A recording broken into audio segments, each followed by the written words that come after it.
Hello, everybody, and welcome to another presentation of the ECL Elite Division postseason right here on NHL Gamer. My name is Tuki, joined as always by my broadcast partner, Sin. Sin, I'd ask how you are, but I know you're just as excited as I am.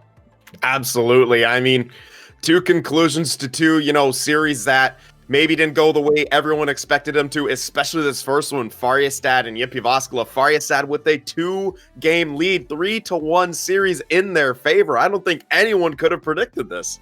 Absolutely not. To get you a look at the bracket, to really set the stage here for what we've seen so far and what we're going to be seeing here in this broadcast. The completed results thus far. The number 2 seed are defending champions in Linköping, swept Roots. They are moving on, as are Havu Gaming, who completed their sweep over the Brace Phantoms in yesterday's broadcast. Of course, so the two teams from last year's final already securing their spots in the semifinal. However, we do not know who they are playing just yet, because in the second round, we reseed so that the highest seed always takes on the lowest seed. So it really does come down to what happens in this first matchup that we are covering. The story began on Monday as Färjestad, in ridiculous fashion, took the first 2 games over Jyväskylä. Yesterday, unfortunately, we weren't able to cover those games live on the broadcast, but they split games 3 and 4. So as Sin mentioned, Färjestad, the 8th seed, with a 3-1 lead over Jyväskylä. We will be covering that series until its conclusion for you here in this broadcast. And if the series between hREDS and Unlucky Boys has, not come to its conclusion at that point in time, we will switch over and cover the rest of that series, which, Sin, I hope we get a chance to, because through the first 4 games of that series, it is mind-boggling that hREDS haven't completed a sweep. Yeah, I mean, the stats-wise, it seems to be all in their favor, but there's just something about the Unlucky Boys where they have been very, very lucky boys, and they have 2 games. Now, that's not to say they are not completely skilled. They definitely are. They've gotten their chances. They've capitalized on their chances, but, all things considered, hREDS, we expected them to almost be part of a top, the big 4 here, and maybe not having the season they wanted, and here in the postseason, Unlucky Boys are finding ways to win against them. So it's going to be quite the interesting conclusion to this series here, especially, tied at 2. It's a best of 3 now between the pair of them. Sin, it went from being a big 2 in Linköping and Havu to a big 3, including Jyväskylä, and then potentially a big 4 with hREDS. Yet as the postseason has gone down thus far, the big 2 are still proving to be the big 2. Obviously, again, now Färjestad 1 win away from knocking off Jyväskylä after a phenomenal regular season, and now hREDS struggling with Unlucky Boys, despite, as you mentioned, the stats really indicating that that shouldn't be a series in a lot of different ways. That said, though, again, for now, we focus on the task at hand. We will be covering this series until its conclusion, whether that be 1 game or whether or not it goes all the way to Game 7. Jyväskylä and Färjestad. Let's get you a look at the team lineups here. And Sin, again, we're going to get into the individual breakdowns as well, but all in all, I mean, again, you look at these 2 teams, you look at the stats in the regular season, and it's, it's one of those things where it's like, okay, we should be seeing some good things, for Färjestad here, but it's the number 1 seed. You look at the numbers for Jyväskylä, this shouldn't have been a series, yet it's a 3-1 split for Färjestad. Yeah, I mean, once again, kind of all signs indicated to Jyväskylä kind of almost being able to walk through them. And even in the eye test, the stat test, everything points to them, seemingly should be the team on top here, but it just hasn't ended up that way. And that, I think, kind of sort of speaking to the level of parity that we can have here and just the unpredictability when it comes to high-level EASHL. I mean, Färjestad have found ways to capitalize, and, in their, they have... We got a chance to talk to them a few different times, and apparently they do a lot of research when it comes to their opponents. They found a way that they could use their system to their advantage, and they have a 3-1 series lead because of that over the number 1 seed, which is crazy to say, so I just keep saying it, and I believe it even less every time I say it. It's nuts. It's absolutely astonishing is the only way to phrase it. That's it. Let's get into the individual breakdowns. Again, we got a lot to get to here as we get ready for puck drop of Game 5 here in this series. Of course, as always, we're going to start off with the center matchup as we see Maisa for Färjestad against Antti for Jyväskylä. Now, in terms of regular season stats, I mean, Maisa kind of flew under the radar a little bit. I mean, 50 points in 30 games and now 6 points in the 4 games here. And I mean, again, that's, with Antti finishing top 5 in scoring, you look at that, it's like, okay, for Maisa and Färjestad, yeah, they have that offensive touch, but defensively it's going to sink them. Not so far in this series. And to be honest, there is one glaring stat, and that has to be in the faceoff dot. Yeah, I mean, Maisa has done a great job of winning a lot of these key draws. I mean, the differential from him in the regular season, he was sub 50% in the regular season here against Jyväskylä, 57.3%. And I think that really has to go down to the preparation that Färjestad did as a group. He probably watched numerous VODs of Antti and just tried to figure out what his face-off tendencies were. He has a distinct advantage here. I mean, it's a huge advantage. You don't really see a split that big, especially here in the postseason. But yeah, speaking of flying under the radar, I mean, definitely more of an assist guy here. And, in the playoffs, he's got some big goals. He's, over point per game. He's got a game winner. He's taking some shots. He's continuing to lay the body, looking really good. And on the flip side, Antti, definitely more of a force in that regular season and more of a goal scorer, tied for 5th amongst forwards for goals. And here in the postseason, just 1 goal so far in those 4 games played. Absolutely. With that, let's take a look at the winger matchup next as well. As for Färjestad, it is, I mean, there's only one way to put it. It is the breakout star of this postseason thus far in Afe, his first season in Elite. And he follows up a phenomenal regular season with an unbelievable start to this series alongside Bastion, but on the flip side, Sin, Kriketsky, and Indy, not pushovers by any means. Absolutely not. I mean, we talk so much about Kriketsky. I think every time we cover this team, just what a wrecking ball he is and what a force he is on the forecheck, on the back check, in the defensive zone. He just will not hesitate to run you over and create chances. But, you mentioned it, Afe, kind of the breakout star here, using that smaller build often, going for the speed. And interestingly enough, I think it was, he actually had, switched to a different build, weirdly enough, at times, but it always seems to fall back on that small build. He prefers the speed, and against Jyväskylä, we thought, okay, maybe he'll go to that bigger build, but he simply didn't. He knew what he wanted to do. Färjestad knew what their game plan was, and in those first 2 games we covered, they executed it to perfection. It's really been the story of this series thus far, is execution and who's really been able to step up and make the plays when they have been called upon. So again, this has to be the key matchup here. But when you talk about this series in general, I think it comes down to every matchup is a key matchup, especially now that we're in the postseason. With that, let's bring it over to the defensive matchup as well. For Färjestad, we see Rubatas. On the flip side, it is Totali. For Jyväskylä, we have Domi and Ilmari. Of course, Ilmari we've talked about a lot this season. His return to the elite division, certainly always an elite, caliber player, but still proving that he deserves to be in the elite division without beyond a shadow of a doubt. On the flip side, though, since it's interesting for me with Rubatas and Totali, a set of defensemen that really don't shoot the puck. No, I mean, they're definitely a pass-first mentality. They're definitely get the puck to the forwards. Let's look for those stretch plays. Then against this team, Jyväskylä, we knew it was going to be hard for them to sustain zone time. They really haven't been able to do that. So that's even less chance for Rubatas and Totali to fire that puck on the net, even if they wanted to. I mean, this is a very counterattack and rush-based team. So, kind of at this point, we shouldn't be surprised anymore if Rubatas and Totali don't put the puck on the net. And we can't really argue anymore with them up 3-1 in the series that they need to shoot more. Whatever they're doing, it's working against the 1 seed. So why not continue to do it? Absolutely. So with that, before we continue on with the breakdowns, our very own Kenu was able to snag an interview earlier today with Totali of Färjestad. Very intrigued to see what the defenseman thinks about the matchup so far and what really needs to happen for Färjestad heading in to the rest of this series. Let's take a look.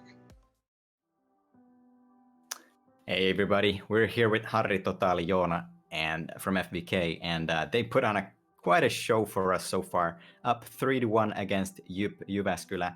I think something that maybe not a lot of people expected, since you guys got the 8th seed through the tiebreakers. How does it feel to be that one game away from winning? How do you mentally prepare for this game or games tonight?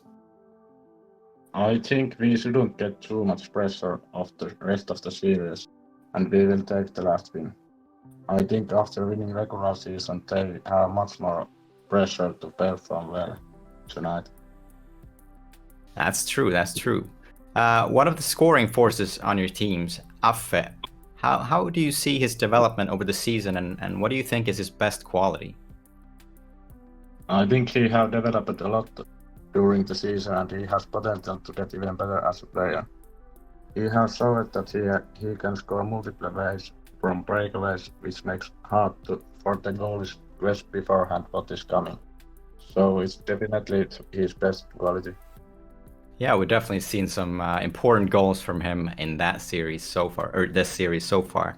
What about yourself? You're quite a new face for FBK yourself. How do you think your season's been so far, and how have you fit into this group? With the new roster, the first season is always the hardest, and we hadn't much time to prepare for the season because I joined the team like 2 weeks before the tournament. So stat-wise, I don't think this is my best season, but I have tried to adjust my games to be more defensive, that Rubidos can take more part to attacks, and I think we keep improving all things all the time.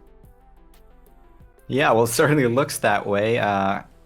That's all I can say. Good luck tonight. We'll see what happens, and talk to you later. Thanks. I'm back. So, Sin, with that, very interesting to see, really what the opinion is. And Kennu had a pretty good point as far as Totali being, a newer addition to this lineup and to this roster. But again, hardly out of place in the regular season. 18 points in 30 games, for a defenseman on a new team. Decent enough numbers. And in the postseason thus far as well, we talked about Färjestad's defensemen not really shooting. They each have one shot apiece through 4 games. Again, we called out Totali quite a bit in those first 2 games for his defensive ability. He has 14 takeaways right now, which is tied for the team lead here in this postseason. And oftentimes it can be a little bit more difficult, I'd say, as a defenseman to kind of lead the way, especially when you have someone like Bastian up front who is so aggressive on the forecheck. Yeah, absolutely. For a defenseman to sort of lead in takeaways, that really speaks to him. And, it's tough to do that, especially with the forward core of Jyväskylä. But Totali, very kind of a, stone cold back there on the point, and, he's able to talk without moving his mouth, which is equally impressive.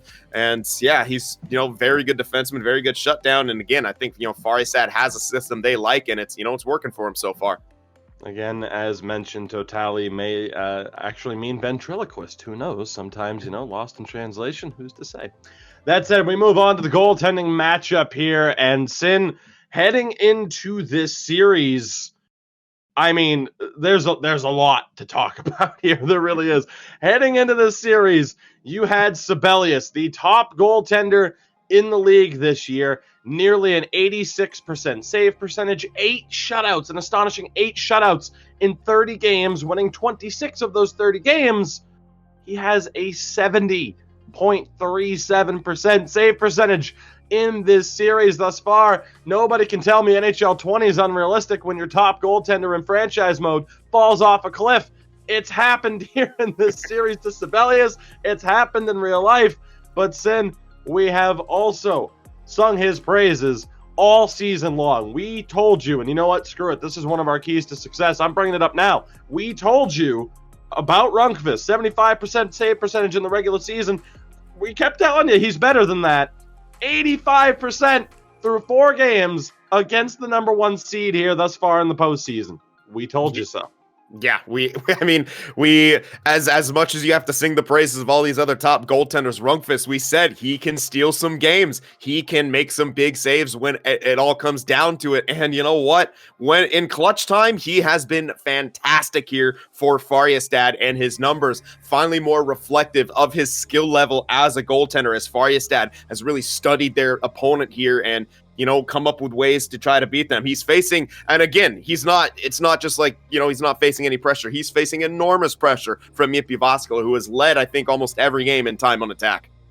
Absolutely. So with that, Sim, we actually have another interview here. Ken was able to get a word with Sibelius, which I cannot wait to hear this, and hopefully Kenny hit the hard-hitting questions. Let's take a look.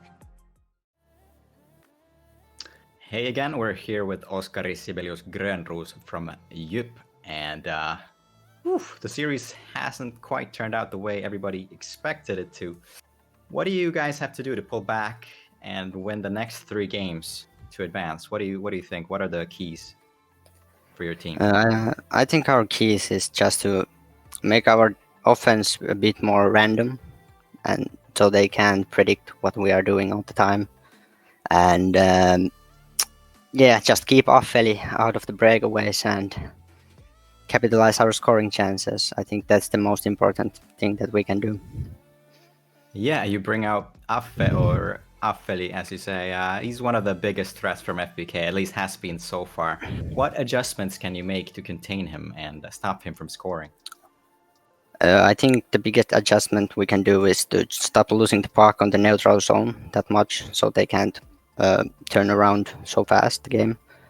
But I think we should be good if we just play our own game and don't mess up. Sounds good. And as a goaltender, what are you seeing FBK do so successfully to get around your defense? And what was one of the best? What do you see FBK? Why are they so successful in getting around your defense? Your defense, after all, was one of the most successful defenses in the regular season. What has changed? I think we have been too passive on our own zone and given them too much space to work with. And we just have to keep the middle tight and don't let them pass those cross-crease passes. So we have to move that much. All right. Thanks for this, Sibelius, and not congratulations, but good luck in tonight's games. It's going to be a hell of a show. Yeah. See you.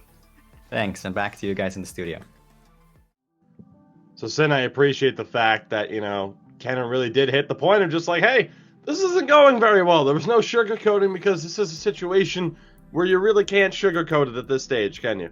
No, I mean, you could kind of maybe do that after the first 2 games, like, oh, it's a bit unlucky. All the stats are in your favor. But, again, first time it's coincidence. Second time there's maybe a pattern developing. And again, you're down by 2 games. There's no more hiding from it. You are up against the ropes and you're facing a team that has done their prep and has found a way to beat you pretty consistently here. So it's all on the line for you. It's put up or shut up at this point. Absolutely. So with that, we are just moments away from puck drop. Last thing, of course, we want to cover here, as always, our keys to success. And we're going to start things off here with Färjestad and Sin.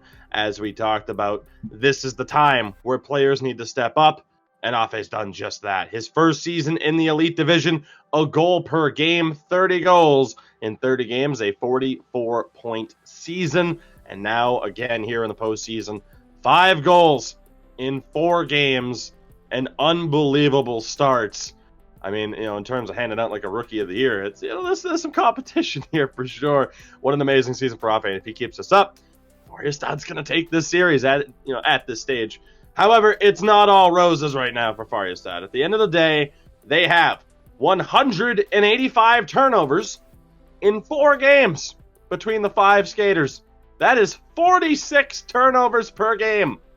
Their luck is going to run out unless they clean up that turnover ratio. That number absolutely blew my mind. Regardless of how much you have defensemen leading the charge or dumping, chasing the puck, 46 turnovers per game is astonishingly high, at least in this one broadcaster's opinion. And then on the flip side, we already mentioned it. We warned you all year long. We told you Rundqvist was better than that 75% save percentage. And now again, he has an 85 in the first 4 games against the number 1 seed. And if he keeps this up, which he very well could, Färjestad are going to pull off the nearly impossible and the certainly improbable. That said, Sin, JYP Jyväskylä, what's it going to take for them to win the 3 straight games that they need to win here in this broadcast to avoid disaster? Well, Jyväskylä, their keys to success starts with one thing. It's the scoring touch. Well, Kroketsky and Antti were both over a goal per game in the regular season. Top 5 scoring total for each of them. And while Indy was close, 29 and 30 games, I mean, that's a lot of goal scoring prowess on your team. Together, they have 6 goals in 4 games in this series. That's their offensive, output essentially being cut in half right here. That's got to be a pretty big reason why they have, they're in the position they are. They haven't been able to score as much, and, Färjestad are finding ways to strike. Next point here is faceoffs. Antti, not the best faceoff guy in the regular season. He has 47.6%. It was good enough, obviously, for Jyväskylä to kind of, get that 1 seed. But here in the playoffs, again, he's down to 41.6%. That's a pretty steep drop off. And again, maybe it goes down to Färjestad in their preparation, but he's going to have to step it up. And if he's not going to win a lot of faceoffs, he's going to have to win those important ones. Offensive zone ones, defensive zone ones. Fine. You have to find a way to get possession for your team and get as much of it as possible. Not being able to put that, pressure onto FBK is kind of hurting them right now. And the last one here, which is going to be probably the hardest to stop, but it's going to be essential to stop, limiting high danger scoring chances. You're facing, just under 7 shots per game through this series so far. And that, should be a good stat. But unfortunately, the shots that Sibelius is seeing are really high danger chances, breakaways, cross creases, 2-on-1s, and he's down to a 70 save percentage after being the top goalie in, the regular season. He had 85.86%.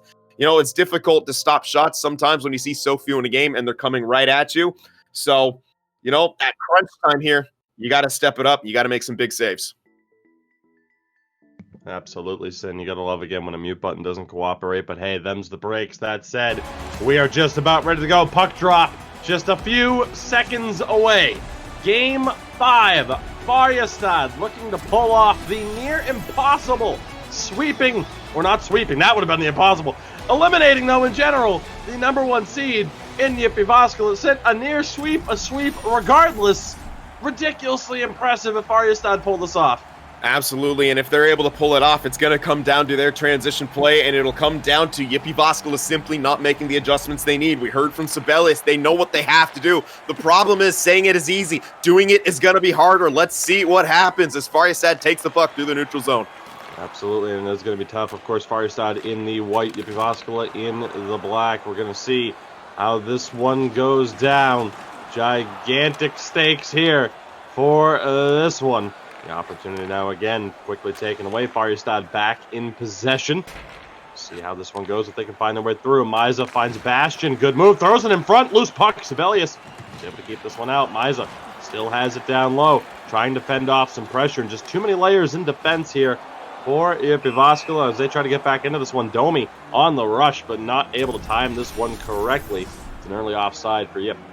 Yeah, and a good job from Färjestad being able to enter the zone pretty quickly. Again, I feel like at times they weren't able to do that, but the fact that they're able to do that early on here is a good sign for them, especially as they seem to most of their offense coming off of those rush plays.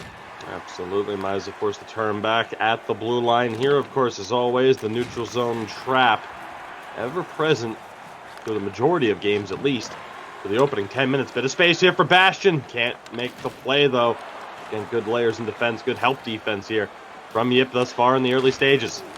Again, forced to settle back here a little bit. Bastion always on the forecheck there, trying to hip check in the neutral zone. Bit of space here, shot across, and it's in!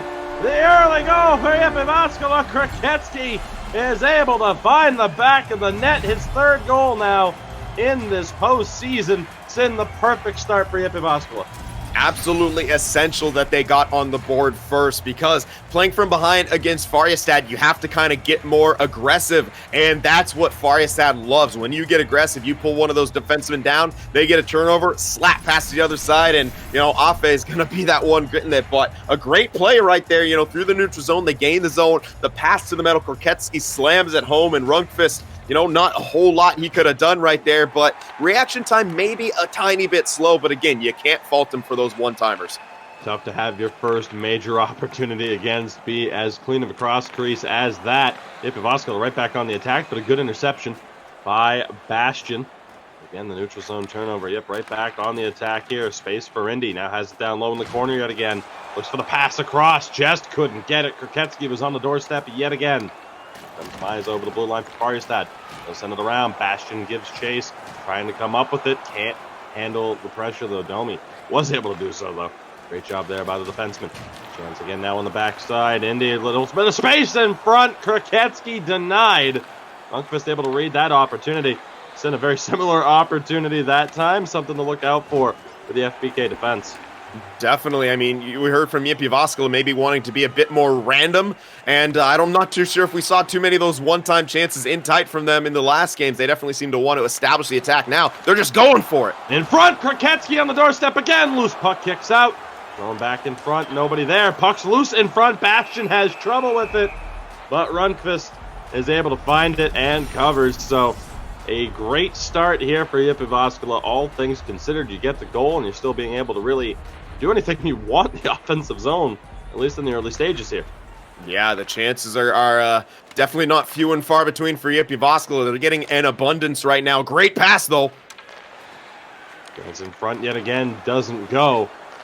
Again, not thrown back in front. The opportunity again goes to waste. Now, Sin, fun fact.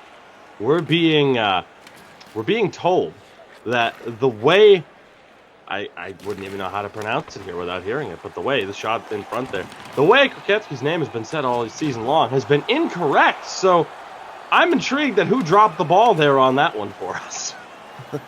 Well, we'll have to try to maybe switch things up on the fly, but it looks like the fans still believing Jyväskylä is going to be the favorite, 59% to 41% on who will win Game 5. They're thinking Jyväskylä, at least in this one, is going to bounce back.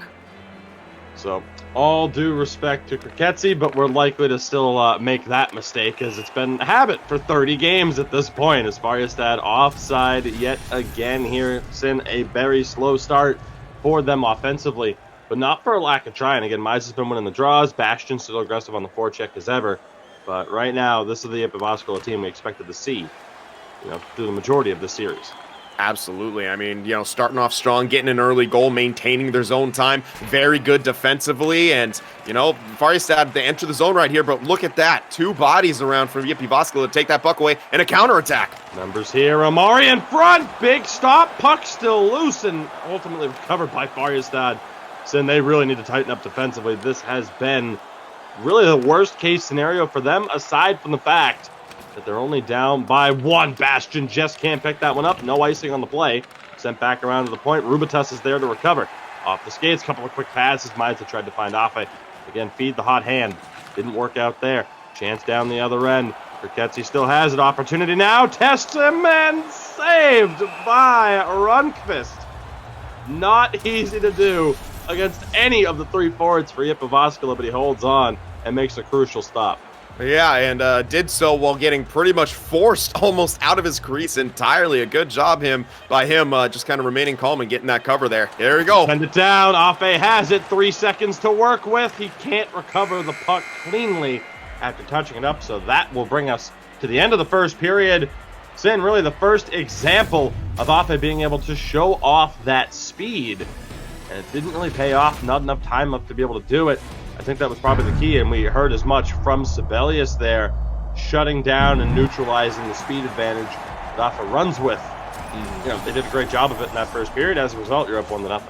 Yeah, I mean, we're used to seeing probably at least 2, maybe even 3 of those long stretch passes with the slap that Färjestad likes to do, and in that case, I mean, we only see 1, and it's at the very end, and perhaps, Jyväskylä, they're more ready for that. Domi, Ilmari definitely going to hang back a bit more, especially if, Afe starts to cheat up, and I'm sure they're going to have their eyes on him at all times, but look at that. 0 registered shots for Färjestad. Jyväskylä with 4 and a goal, and not actually dominating that zone time. They definitely seem to, be wanting to get their chances quickly and often, and not necessarily want to set things up and give perhaps Färjestad a chance to get their collapse going. And, it's worked out for Jyväskylä so far.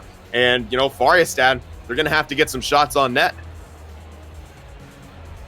Absolutely. Again, unfortunately, Sin, this mute button is still not cooperating with me, so you have to give me a few moments there. You gotta love it, though. I think it's just, you know, we got the shaky hands here, the nerves, the anxiety, the excitement over this series, and the fact that, you know, occasionally mute button just goes. Huge hit there, though, in the neutral zone. And again, look for Färjestad to take advantage of this. Bastion walking right down. Opportunity, he scores! What an individual effort from Bastion. Lights the man up in the neutral zone and then takes it all the way to the house. Picture perfect start for FBK. They're right back in this series. What a play by him. Individual effort. You said it. The hit, the turnover, the goal. And that's what Jyväskylä had to be careful of. We heard him mention it in the pregame interview. We have to avoid neutral zone turnovers. That's what feeds Färjestad attack. And we saw it right there. Bastion, unreal job right there. Sneaks it 5-hole on Sibelius just like that. Early in the second, game is tied on the first registered shot. And you know, it's just kind of seeming once again like a nightmare scenario for Sibelius back there. The shot he faces, high danger. Now, Sin, I couldn't help but notice that I said back in this series, that is how still just astonishing it is that Färjestad not only tied this game up, but they're up 3-1. It doesn't register. Space here for Misa to try and make the play. El Mario was there to defend. 2-on-2 now back the other way again. Just still stunning to see how this is playing out. The shot doesn't go. Not sure if Rundqvist got the blocker on that or not. Again, space on the near post. They tried to feed. It was Indy, the captain, in front. But Rundqvist is able to find that one and cover. So again, a picture-perfect start for FBK here to start this period. Yeah, and well, it's, you know, starting to get in that danger territory again for Jyväskylä. Let's see if they can do something with this zone time here. Good block there by Alpha. Second chance recovered here, though, yet again. Kriketti not able to find any space. Huge hit there again. Färjestad right now bringing the physicality to the series for a team that isn't overly physical. Misa and Bastion, though, a little bit of physical play at times from the center and right wing, and it's been on display. Chance here, down the back end. Bastion draws the trip. If I'm not mistaken, the Jyväskylä player may have just gone and gotten a new stick. Not sure what happened. He came over from the bench side. He was recovering from a hit. Domi going to the box. Power play for Färjestad. And this is where they're most dangerous. Tied for third in the regular season on the power play. Let's see if they can establish a good cycle early on. Again, the defensemen don't often shoot. Keep that in mind. Misa tests him on the near post, but Sibelius is able to stick with it and make the save. Yeah, and definitely the penalty taken. It looked to be a bit of a frustration penalty. There was about several big hits in the neutral zone, and that last one, the guy slid all the way over the boards, came back, tried to do a poker, a defensive skill stick, and just took a penalty. Not exactly great, but a good clear right there to relieve some of the pressure here. Good heads-up play by Rundqvist as well to get it back. Bastion sends this one in, perhaps unintentionally, and it's going to be sent all the way back down. But you saw it, Rubitus hanging around back there just in case. Färjestad right back on the attack. 40 seconds to go here on the man advantage. Bastion has it, looking in front off it, just couldn't get all of it. And there's a delayed call here. 5 on 3. 5 on 3, a hooking call. Not sure who that is going to the box. Number 63 is Omari. Send both defensemen in the box for Jyväskylä for the next 24 seconds. An incredible opportunity, and Misa wins it clean. Space here, Totali down low, off in front, he scores! Rubitus tucks it home onto the empty side of the net. Färjestad come back from 1-0 down. They have the 2-1 lead off the 5-on-3 power play goal. His second shot of the postseason, Sin, and it's a goal. What is even happening here? What team are we witnessing? This isn't the Färjestad of the regular season. They have found a switch and absolutely flipped it. And Rubitus, you said it, only his second shot of the playoffs so far and buries it on the power play. And I believe that was quick enough. Färjestad is still going to be on the power play, if I'm not mistaken. I think they scored within time on that 5-on-3 to still maintain a power play. Jyväskylä, this is scary moments for them. Playing down against Färjestad is difficult enough, especially when you got to get more aggressive. Yes, they will still have power play time here. 1 minute, 50 seconds left. A full power play to work with now as well. The defenseman for Färjestad scoring just 4 goals in the regular season. And it works out there. Rubitus finding the back of the net. Färjestad right back in on the attack. Misa down low, has it poked away. Recovered by Indy, and he'll be able to send this one at least back to the neutral zone. Rubitus again there to cut that one out. Space for Bastion, takes the big hit from Kroketsi, but he holds on to it. Great puck protection from Bastion. Still running into trouble. Scrambled and just wide of the post. Recovered by Afe. Test him on the near post. Sibelius is able to make the stop. 16 seconds to go here on the man advantage as we approach the halfway point of the second period. It's been, for the most part, all Färjestad, Sim. Yeah, this second period is completely in their favor, and we know how good of an offensive team they are, and they're showing it right here, especially on the power play. May get another chance here, but their defense is really impressing me so far in these playoffs as well. Space for Misa down low in the office. You see the the collapse there from Jyväskylä. We're back to even strength, but the 5-on-3 paid off. Misa on the half wall, has a couple of options. Still circling around, throws it in front, nobody there. Ketsu was awaiting. Here's Indy now down the back stretch, but again, Färjestad controlling the neutral zone right now. Space for Misa yet again, back for Totali, looking for space, a little bit of trouble there, high press from Jyväskylä. Afe throws it in front, ends up behind the back of the goal, and they're back in possession here.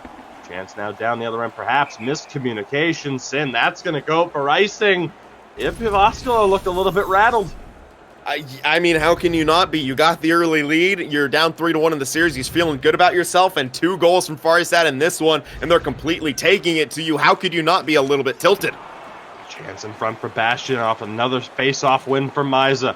Bastion circling around, tried to feed Misa again. That was a great read by Domi. And now Jyväskylä on the attack. They have the numbers for the moment. Indy back down low again, thrown in front, doesn't find its way home. Rubitus was able to get that one. They tried to send down Afe. Weren't able to do it, but Misa able to hold on to possession. Bends off the pressure for now. Bastion, good cutback to try and protect, but Ketsy's able to knock it loose yet again. Chance now for Indy. Feeds Omari at the point, back down low. Quick passing here from Yip. Opportunity, Domi. Back to the point, slap shot blocked down in front by his own man. Space for Bastion. He's all alone. Overscores! Afe able to bury it off the feed from Bastion. Färjestad have come back from 1-0 down in this game to take a 3-1 lead. Not only in the game, they have it in the series. Sin, what are we witnessing?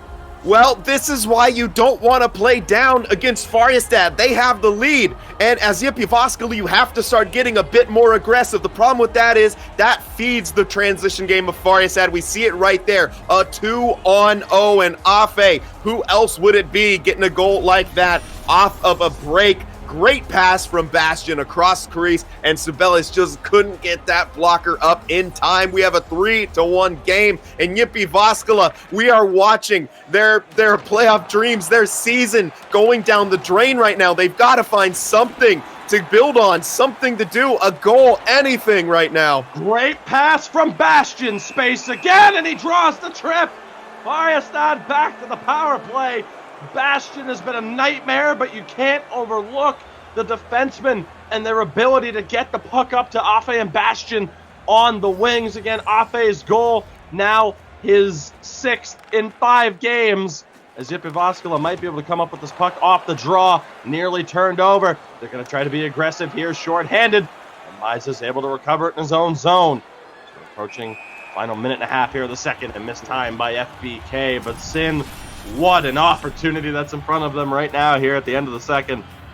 Yeah, I mean, they've again, we say it every time they go to the power play, one of the better power plays here, and sometimes in the playoffs those chances can sort of disappear. It hasn't been the case for Färjestad. They have been just as deadly on the power play in the playoffs as they were in the regular season. Another chance here, and I'm not going to say dagger this early on. There's plenty of time left, but it would certainly put enormous pressure on if they're able to get a goal here, but only about 30 seconds will be remaining here as they enter the zone. Final minute of play. It is slowing down just a little bit thanks to the power play, but still time ticking down fairly quickly. Domi able to recover. Again now running it down the wall. A little bit of space to work with. Back to even strength. Antti out of the box. Chance in front. Domi, big glove save. Kroketsi denied. What a stop by Rundqvist, a crucial stop with 2.9 seconds to go. One more face-off here. We talked about how crucial face-offs were. Misa getting the better of Antti through this game thus far. And another win for Misa. Sin, that brings us a huge opportunity at the end. It nearly didn't bring us to the end of the second period, but ultimately, unbelievable is the only word that can really appropriately fit what we're seeing here. Jyväskylä, a great start in the first period, up 1-0. That second period, all Färjestad, they're up 3-1. Again, not only in this game, but in this series. Are we going to be witnessing the final period of play for Jyväskylä in this season? We absolutely could be, and I just want to point out there, we saw a bit of the replay there on Rubitus's goal, and I just want to point out something that Afe did earlier that perhaps made Sibelius hesitant to come off the post. There was twice that Afe came out from behind the net and tried to test that short side of Sibelius. Then, on the power play, he came out looking like he'd do that same thing, and Rubitus, one of the defensemen who just doesn't get involved in the offense too often, comes up into the slot and Afe passes to him and Sibelius caught completely off guard again. That just shows you the level of preparation and the mental games that Färjestad are playing on Jyväskylä right now. And it's just been absolutely phenomenal. You can see him, he postures with his stick like he's going to test that short side again and makes the pass to Rubitus, and just no time for Sibelius to react there. Färjestad on top in this series, on top in this game, 1 period left to play. Jyväskylä, what are you going to do? We want to see your best hockey right now. We want this series to continue. It's on you right now. Färjestad in the driver's seat. It has to be their best period of play all season long. They have the puck behind the FBK goal here, looking for a bit of space. Indy not able to make the pass. And now here's Afe again down that left-hand side. He'll send a hard around. Bastian's going to get this one along the half wall. Misa down in the corner, looking for help. Feeds it back to the point. Now again, back down low. Precious time. Then you already have to think of it that way. Precious time. Taking off the clock. Urquetzi looking. A little bit of space there. Good job cutting into the middle. Bumped off by Bastian. FBK are able to clear. Still fighting for it though. Bastian takes the big hit. No charge on the play or interference. Opportunity here. Sent over. Blocked down in front. Domi nearly got that one-timer to go. Chance up front. Just wide of the post. Indy couldn't tuck it in on the far side. A huge opportunity goes to waste. Here's Färjestad yet again, but a great display of defense by Omari. He's in on the attack, down the half wall into the corner. Chance, shot doesn't go. Second chance still. Fought for in the scramble. And FBK are going to come up with it yet again. Totali tries to hold. Look at the forechecking pressure here from Jyväskylä. Rubitus can't hold it either. Thrown back in front and Sin all the way back out to the neutral zone. Yeah, and I can't help but think the forwards forechecking this hard. Where was that the rest of the game? You can have your defenseman stay back. Stop. The second chance doesn't go. Still the opportunity there. Urquetzi bumped off the puck. Second chance still in front. It's fought for. Loose shot save by Rundqvist. Somehow able to track that one through the traffic. Sin under 12 minutes remaining. Yeah, the period's almost half over. Your forecheck looks good. Your zone time looks good. But as I was saying, why haven't we seen this at any point? You can have your defenseman stay back to protect against the long stretch pass, but the forward pressure is really something they needed earlier on. It might just be too little, too late at this point. Afe tries to find that little bit of space, and against him, we've continued to see it. Anti's struggles on the faceoff, really costing Jyväskylä here. Space for Domi, sends it across. Stop! Second chance, a third chance! It does not go! Rundqvist been phenomenal. Big interception by Indy. Loose puck, kicked back out, and again recovered. Domi has it. One-timer through the traffic. Can't find its way through. Here come Färjestad yet again. Afe, a little bit of space. Back to the point. D to D now.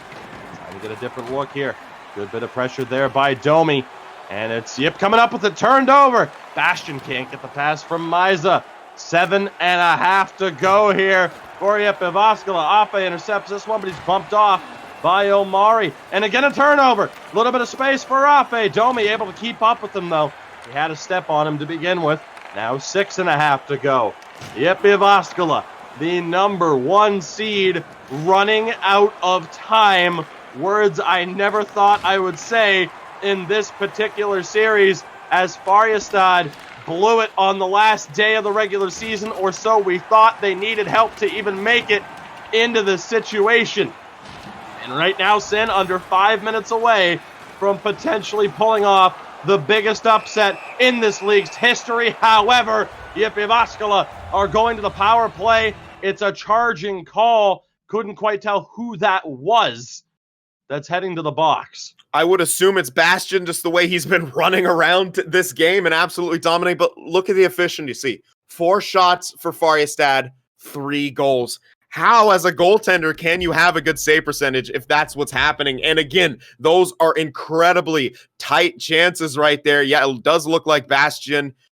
I guess they're trying to count how many strides he took, perhaps not quite believing that was a penalty. Nonetheless, you have to get this penalty kill, and if you're Jyväskylä, you have to score. There's no other way around it. You have to score right here. You have to win the faceoff. Antti, it's time to help your team out and get possession. See what happens here. He does win a clean one-timer, just bombed wide. Kriketsi, again, just not able to bury the opportunity. Unbelievable. Here comes Omari. Over the line, Miza fends it off well. Rubitas not able to send it all the way down, but at least cleared the zone for the moment. That leads to an offside call with 3:34 remaining in the third period. A 3-1 series, a 3-1 scoreline. The number 8 seed in Färjestad. Can they hold on? Chance thrown in front. Kriketsi was looking for Indy. He couldn't find him. Rubitas able to send it down, at least to the neutral zone. 3 minutes to go. 50 seconds remaining on the man advantage. Down low, back in front, does not go. Walked down yet again. Second chance, third chance. Glove save by Rundqvist. Sin. Amazing work from Färjestad to block these high-quality chances.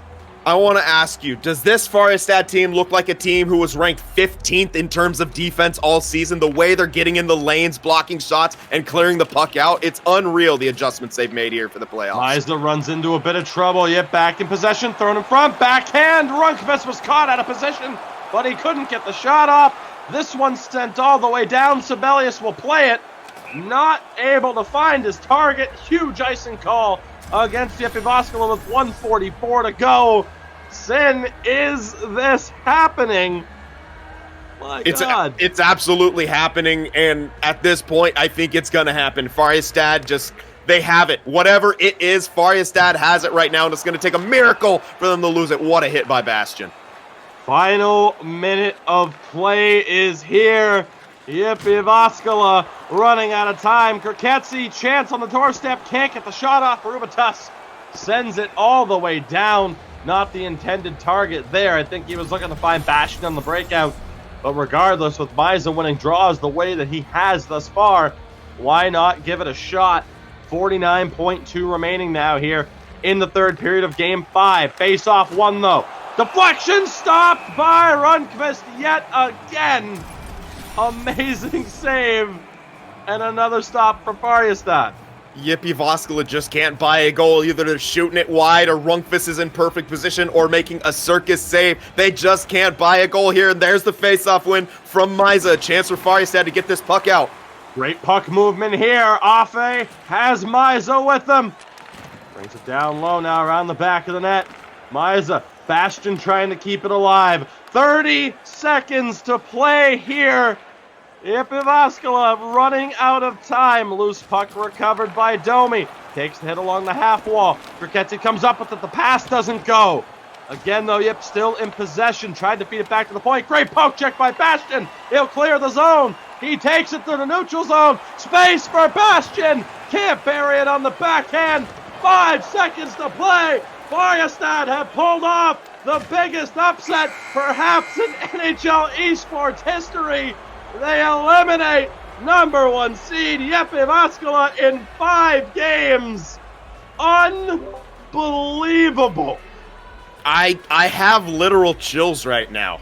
There's nothing more special than an underdog story in Färjestad, perhaps the biggest underdogs here. A question to even make the playoffs. They not only make the playoffs, they eliminate the 1 seed. And they don't just eliminate the 1 seed, they do it emphatically in 5 games. Who is this team? This, as I said, this is not the same team that we saw in the regular season. I don't get it. This defies all logic. This doesn't make sense, and Jyväskylä, I feel for them that this shouldn't be happening.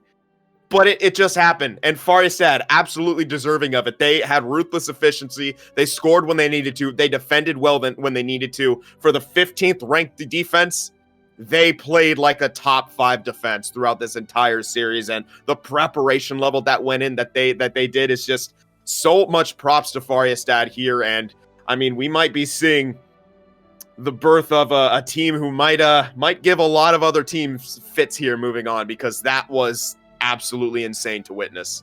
And you look like you're in complete disbelief. I'm gonna need you to keep talking, because I am not a man of few words by any stretch of the imagination, as everyone knows at this point. Wow. I got nothing. Well, I'm running out. I mean, what else can you say? I mean, Rundqvist was phenomenal, but it just seemed like everything that could have gone JYP Jyväskylä's way didn't go their way. It's like Färjestad was so good against them that eventually JYP Jyväskylä just couldn't even do anything. Like, they were shooting wide at times when it just seemed like they needed that goal to happen. It's like, but after 5 games, it can't just be bad luck anymore. There's something there that Färjestad is doing that's absolutely just taking it to JYP Jyväskylä, and well, they won the series in 5 games because of it. And if you're any other team, you have to pay attention to Färjestad. You're gonna have to do what they do and go through some insane preparation, because I don't know what it is that Färjestad has. All I know that it is absolutely scary and it's magical. And for the 8 seed to advance to the second round, this is going to be insane. I mean, they're going to take on the former champs. We're going to see, are they contenders or are they pretenders? But when you beat that first seed already, you are a legitimate threat no matter what happened in the regular season. Absolutely. Still just stunned, speechless, nearly. As you see there, the updated bracket, it is confirmed. The giant killers known as Färjestad will be taking on our defending champions in Linköping in the next round, because, you know, when knocking off one giant, it just isn't enough. You gotta take down another. So since it was possible, I do suppose, if JYP Jyväskylä had advanced, we would have seen a rematch of last year's final in the second round, that being Linköping and Havu. Instead, the dream that some people have is alive, in that Linköping and Havu may just have a rematch in the final. However, Färjestad might have something to say about that. hREDS and Unlucky Boys might have something to say about that at this point, because at the end of the day, if this upset can happen, anything can happen in the Elite Division. Yeah, and if you're Linköping, I wouldn't say they're scared. I don't think anything phases Linköping, but they're going to have to definitely do a bit of research here. With the way Färjestad was able to prep for that, and the way their defense and just completely looked, I mean, lights out at times against, let me check here. Well, yeah, the 3rd best offense in ECL going up against the 15th best defense. Every single number, every single card in the deck was stacked against you seemingly, and then you do that. What? It's I don't have it. I don't have the answers. I can't believe it. I simply cannot believe it. There is still a lot to break down. There's still a lot to break down here, and we're going to cover this in terms of anything interview-wise. We're trying to get that set up and established. We'll keep you updated on that front. I need to take a moment to really pull myself together here, because unbelievable turn of events. Färjestad knock off the number 1 seed in JYP Jyväskylä in just 5 games. Unbelievable stuff here. Yeah. Unbelievable stuff. That said, we are going to take a short break. We will come back as we continue to really break down what we just witnessed. Interview-wise, unfortunately, Afe is unavailable. However, we'll be hearing from Misa after the break, as we'll be able to really talk through that with him, that entire process. So again, don't go anywhere. We will be right back with more coverage of not only the Färjestad JYP Jyväskylä series, but on the flip side of course, we'll be shifting our attention and now focusing on hREDS and Unlucky Boys to find out who the final member of the Final Four will be.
Much help. We got a lot of good opportunities, so I don't think it's on Sibelius. He's a really good keeper and he's awesome, but he didn't get a lot of help. We had a lot of breakaways and 2-on-1s, and we didn't score that many goals that he could have done a lot with. Yeah, no, definitely. And you guys were able to shut things down, pretty effectively on defense. And you guys were, I believe, ranked the second to last defense in the regular season. Was that just, due to preparation, or did you guys really want to, you mentioned you had more defensive builds. Was that, did you really want to focus on defense against this team? Yeah, of course. We told ourselves before the playoffs that we had to focus more on the defense and really put all our focus on that. But during the regular season, we tried to have our own gameplay and tried to have a lot of puck and be creative and try to play our own style, but now when we made the playoffs, we kind of noticed that we are not gonna have the chance to compete with these kind of teams when playing our own, the style we want to play. So of course we had to change our style, and it kind of worked out.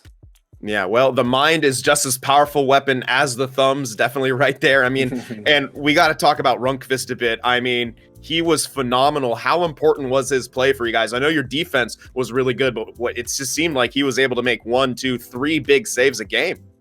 Yeah, he stepped up in the right moments, and he took the shots that he should have taken, and also a bit extra shots that can be hard. But in a lot of games, I guess it was in the second game, when he made that save with 1 second left, it was incredible. And a lot of times you already counted a goal for them, but then Rundqvist somehow makes the save, and everyone is almost starting to laugh in the Discord chat, and it's incredible. He's, in my opinion, the best goalie at least top 3 in ECL.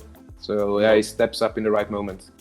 There you go. Yeah, definitely. Always want to feel that about your goaltender. It gives a lot of confidence moving up. And, one last question here for you. I'll toss a bit of a softball. Are you guys going to, be celebrating too much today, or are you guys going to get straight down to business and start preparing for Linköping?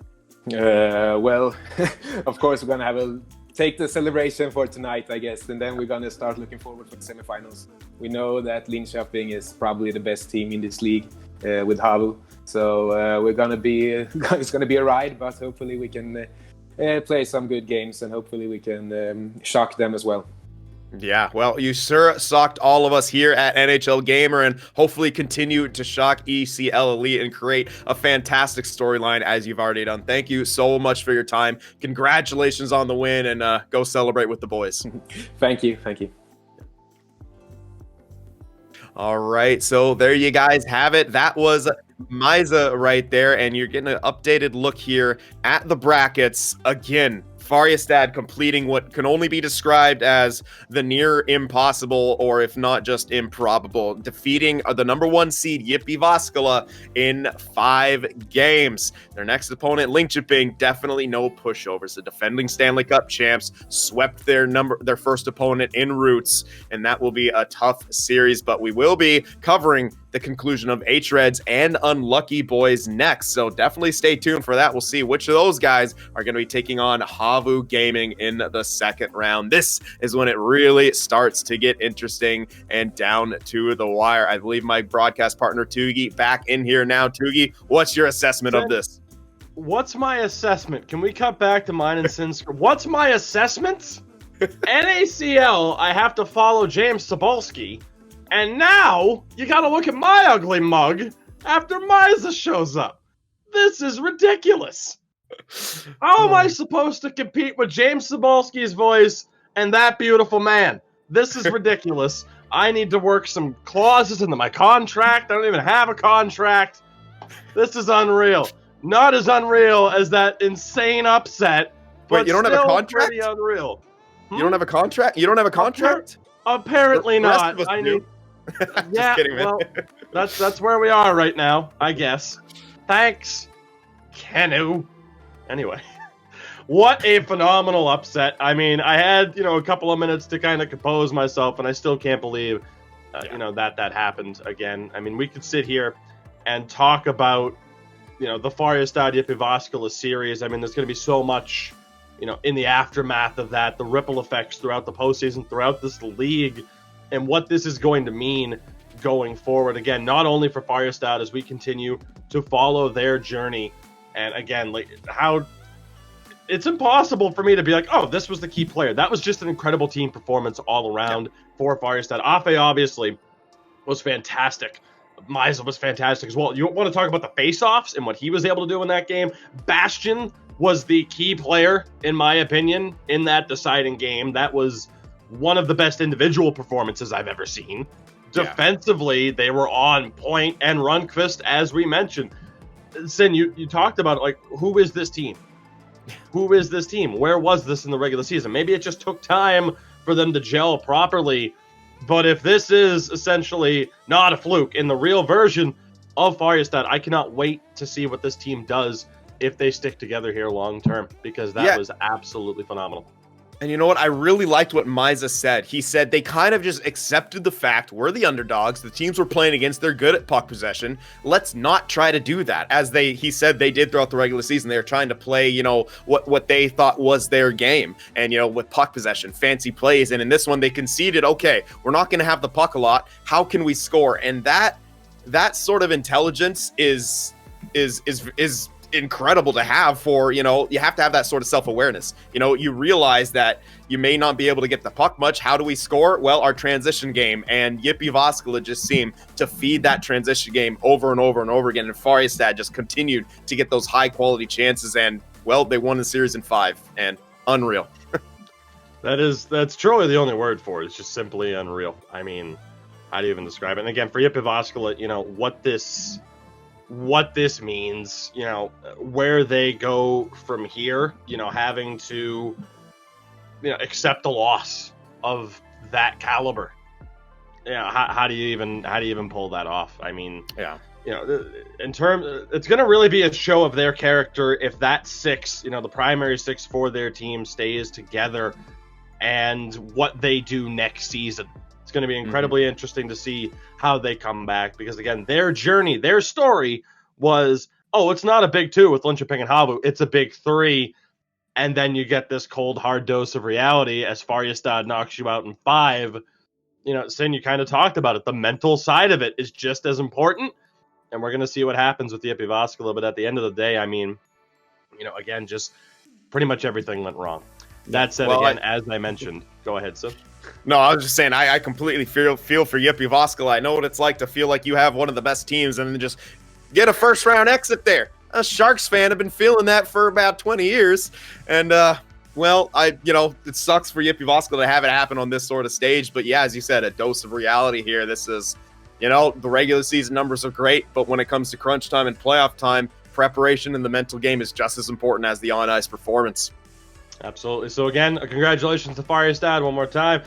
Condolences, I'll say, to the Jyväskylä boys. Fantastic season if it didn't end the way you wanted it to. That said, Sin, we are not done. We have one more series to cover. It's going to take at least 2 games, but, this one could go all the way to 7. It's hREDS and Unlucky Boys, the first round of the playoffs, not done yet, and incredibly excited to see how this one plays out, Sin.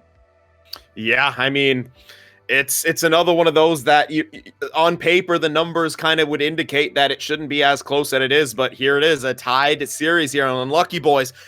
Were my dark horse pick, a team that could make a splash here, and well, they're tied right now against hREDS. If they're able to pull this off, a chance to go up against Havu here, but again, they have to get through a very tough hREDS squad who, by Unlucky Boys' own description, have some of the most dangerous forwards in ECL Elite. Absolutely. So with that, let's move on to the individual matchups here. Let's start off with the centers, as we always do, as we see again the matchup here between one Angel Kuru and Benito. And again, Sim, both these guys kind of living up to expectations thus far. I mean, Benito, top 10 in points in the regular season. Angel Kuru as well, 44 points in 30 games in the regular season. So very happy with that, I'm sure, all things considered, and how it's translated to the postseason thus far. What's the individual, kind of matchup looking like here? What's the key thing for you? And I'm pretty sure as well you heard from Benito earlier today. Yeah, we weren't able to get, the in-person interview, some tech issues, but I was able to get some answers to some questions I asked him, so we'll go over that in a bit. Yeah, but the matchup here, I mean, 7 points in those 4 games played for Benito, very strong, a decent enough face-off percentage. I think it's close enough to where it's really going to come down to those, the important face-offs right here, and I think that's what it'll take. So we'll go over a bit of what we asked him here. So first off, kind of got to ask him, and many times, hREDS really seemed to hem in Unlucky Boys for a long period of time and just simply couldn't capitalize. And, what do they have to do to change that? Benito, as a team, they're saying, they have to get more pucks to the net and crash the net more, so that's kind of what we were noticing as well. They're really going to have to, be better at getting more chances, maybe not the high quality chances they want, but just put pucks on the net.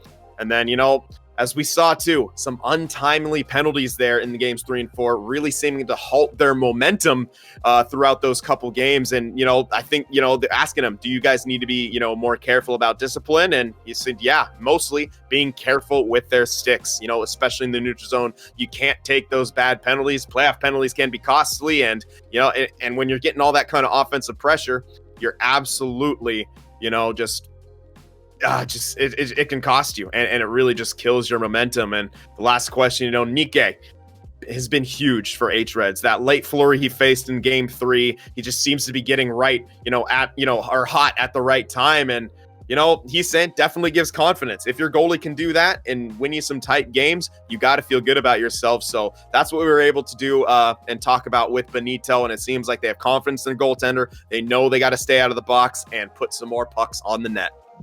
Absolutely. I mean, this series, of course, tied at 2 games apiece, still far, far from over. That said, let's take it to the winger matchup now, as well as for hREDS, we see Yoki and Nick Dangles on the other side, JM98 and Timothy. Now, Sin, heading into the series, of course, you'd expect to see Yoki and Nikki Dangles up there in terms of points. Yoki was tied for 6th. Nikki Dangles was 4th when it comes to the point totals. But again, those two on the other side, not exactly slouches in their own right. And I mean, someone like Timothy is a great example. You know, the IIHF Esports Fan Championships that are going on. He won the German PS4 qualifiers. So someone who is not only capable when it comes to the individual game, but the team side of things as well. Yeah, and you know, when it comes to JM, he had 29 goals in the regular season, tied for 8th among skaters, only one so far, and we've seen him get chance after chance after chance, just seeming to be a little bit snake bitten here. But yeah, you mentioned it, Timothy, you know, great in his own right, and we were able to catch up with him to ask him a few questions as well. Hey guys, Sin here once again, joined by Timothy of Unlucky Boys, who's been kind enough to come answer a few questions here. So first off, you know, in yesterday's contests, hREDS kind of seemed to have you, on the ropes at time with some of their offensive pressure. How can you limit some of their zone time moving forward? Yeah, just be sometimes maybe a bit more focused on the neutral zone trap and like minor decision making there. But I feel like even though we gave them some zone time here and there, we did a pretty good job of like defending in our own zone, and good job with the collapse and taking away the lanes. Well, we knew what's coming, and with those hard R2 passes, and got kind of a bit unlucky. I felt like in the fourth game with the goals against, one turnover and then pass that went through a couple players, but just maybe a bit of more focus in the neutral zone, I would say. All right. Well, and on the flip side there, seemed like you and JM were getting a lot of, high quality scoring chances, and sometimes you're just getting absolutely robbed by Nikke. Did that kind of frustrate you, or did that give you hope that you could continue to get, high scoring or high quality scoring chances against a really tough opponent? Yeah, I mean, you can always run into a hot goalie, and in this league, and especially on the top teams, the goaltenders are just such great players. So we didn't really lose the motivation there. And even though with the goal disallowed in the fourth game, like we knew that we were playing well in that game, and just kept going. And we knew if we focused defensively, we're gonna get our chances, and eventually one will go in. And luckily, we got that OT winner. Yeah. So last question here, the series now tied at 2 games apiece. Are there any nerves going into today, knowing that one way or another, this series will end? For sure. But yeah, it's so much fun to play in these games. These are the games we play for, and we show that we can compete with the top teams. We want to do it today. We did it yesterday, and we feel confident that we can win this series. And it's been a pleasure to play in this series. hREDS are a great team, and hopefully we can come out on top later today. All right. Well, we thank you for your time. Best of luck today. And, if hockey god's willing, we'll see you in round 2. Thanks. All right, Sin. So with that, we get a look at the defensive match. Of course, interesting to see what Timothy had to say as far as, just what the expectations are for this series. And really, perhaps more so than any other matchup, it's always tough to say, but the battle of the defense is incredibly intriguing to me. You have Julius and Wenger for Unlucky Boys, Janzu and Teemu on the other side for hREDS. And again, all 4 defensemen proving that they can put up points when called upon. Yeah, and Julius with that big overtime winner there in Game 4 to knot the series back up at 2 games apiece. I mean, they don't come much bigger than that, but yeah, Janzu and Teemu have just been powerhouses, not only producing some points, but really good defensively and, feeding hRED's own transition to keep them in that offensive zone as they love to do, establishing all that attack time. Absolutely. With that, let's bring it over to the goaltending matchup. Again, just a few moments away from puck drop here. Game 5 on deck. We will be covering this series until its conclusion. As you get a look at the goaltending matchup for Unlucky Boys, we see Viltsup on the other side. It's Nikke and Sin. This is an incredible discrepancy, I would say. Yeah, the differential between save percentage is huge. The goals against, a full 1 goal separating them. Nikke with the shutout, and, it's just one of those situations where you got the stats, but the series is still tied. So you need to keep playing as you're playing, but you also need to get those wins there, because at this point, when it gets down to the best of 3 and an anything can happen scenario, you're going to need a little bit of luck to go along with that skill. Absolutely. With that, let's take it over to the keys for success. The keys to success here in the series. We're going to start off with hREDS, and we have 3 points here that all kind of line up, and that is, wait, you are tied. So, Sin, it really is just one giant point here for hREDS, and it's not because I want you to talk and have a longer breakdown for Unlucky Boys, but we were talking about it before the broadcast here. It is genuinely dumbfounding that hREDS haven't won this series already. Everyone is scoring, all 5 skaters. And again, Nick, with that 88% save percentage, there was a little bit of controversy as to whether or not he should be the guy in goal for hREDS, and he has been dominant at times. The discipline is there. Their only real concern is turnovers, but even then, they can certainly fix that. It's tough to see how they don't win this series when they're playing this well. It's, again, astonishing to me that Unlucky Boys are in this series to begin with, not because they aren't playing well, but because it seems like everything's going right for hREDS, yet they're still tied at 2 games apiece. Yeah, I mean, it's just just one of those cases, again, where it seems like everything's in your favor, but there's some magical weird force preventing you from getting all the goals you need, and the other team seems to be getting them. Absolutely. So with that, Sim, break it down for us. The keys to success for Unlucky Boys, a team that you have backed for weeks now, and we're going to see whether or not they can pull off a playoff victory. Yeah, when it comes to Unlucky Boys, their keys for the game, and yes, I will kind of shout myself out. I've been a believer in the Unlucky Boys since I saw them, kind of play in the season that I thought they could make the playoffs, and not only that, make a splash. Here they are, tied 2-2. But the first thing they need to do for continued success is to limit turnovers. hREDS, they can get tons of zone time, and if you fail to get that puck out cleanly, they will make you pay. And it's essential to not give them those opportunities, because once hREDS gets established in their zone, it is very hard to get them off the puck and get the counterattack going the other way. The next point here is you have to maintain your discipline. Unlucky Boys have done a great job as a team so far in this series of staying out of the box. And when your penalty kill is, middle of the pack, ranked 8th throughout the regular season, that is essential, especially going up against an hREDS team whose power play was at 28%. That will need to continue here if Unlucky Boys want to have a chance at, winning this series and advancing. The final point here is a get up, Vilts up.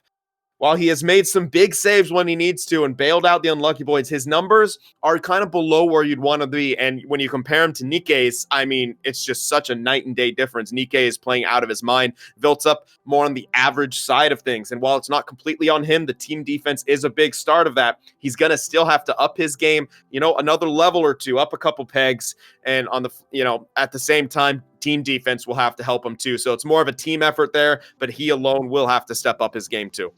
No, Sin, the fun thing is with this series, of course, and with my points about hREDS and the fact that they haven't, won this series yet, is now more than ever, it is quite evident that stats only say so much. A matchup on paper only says so much.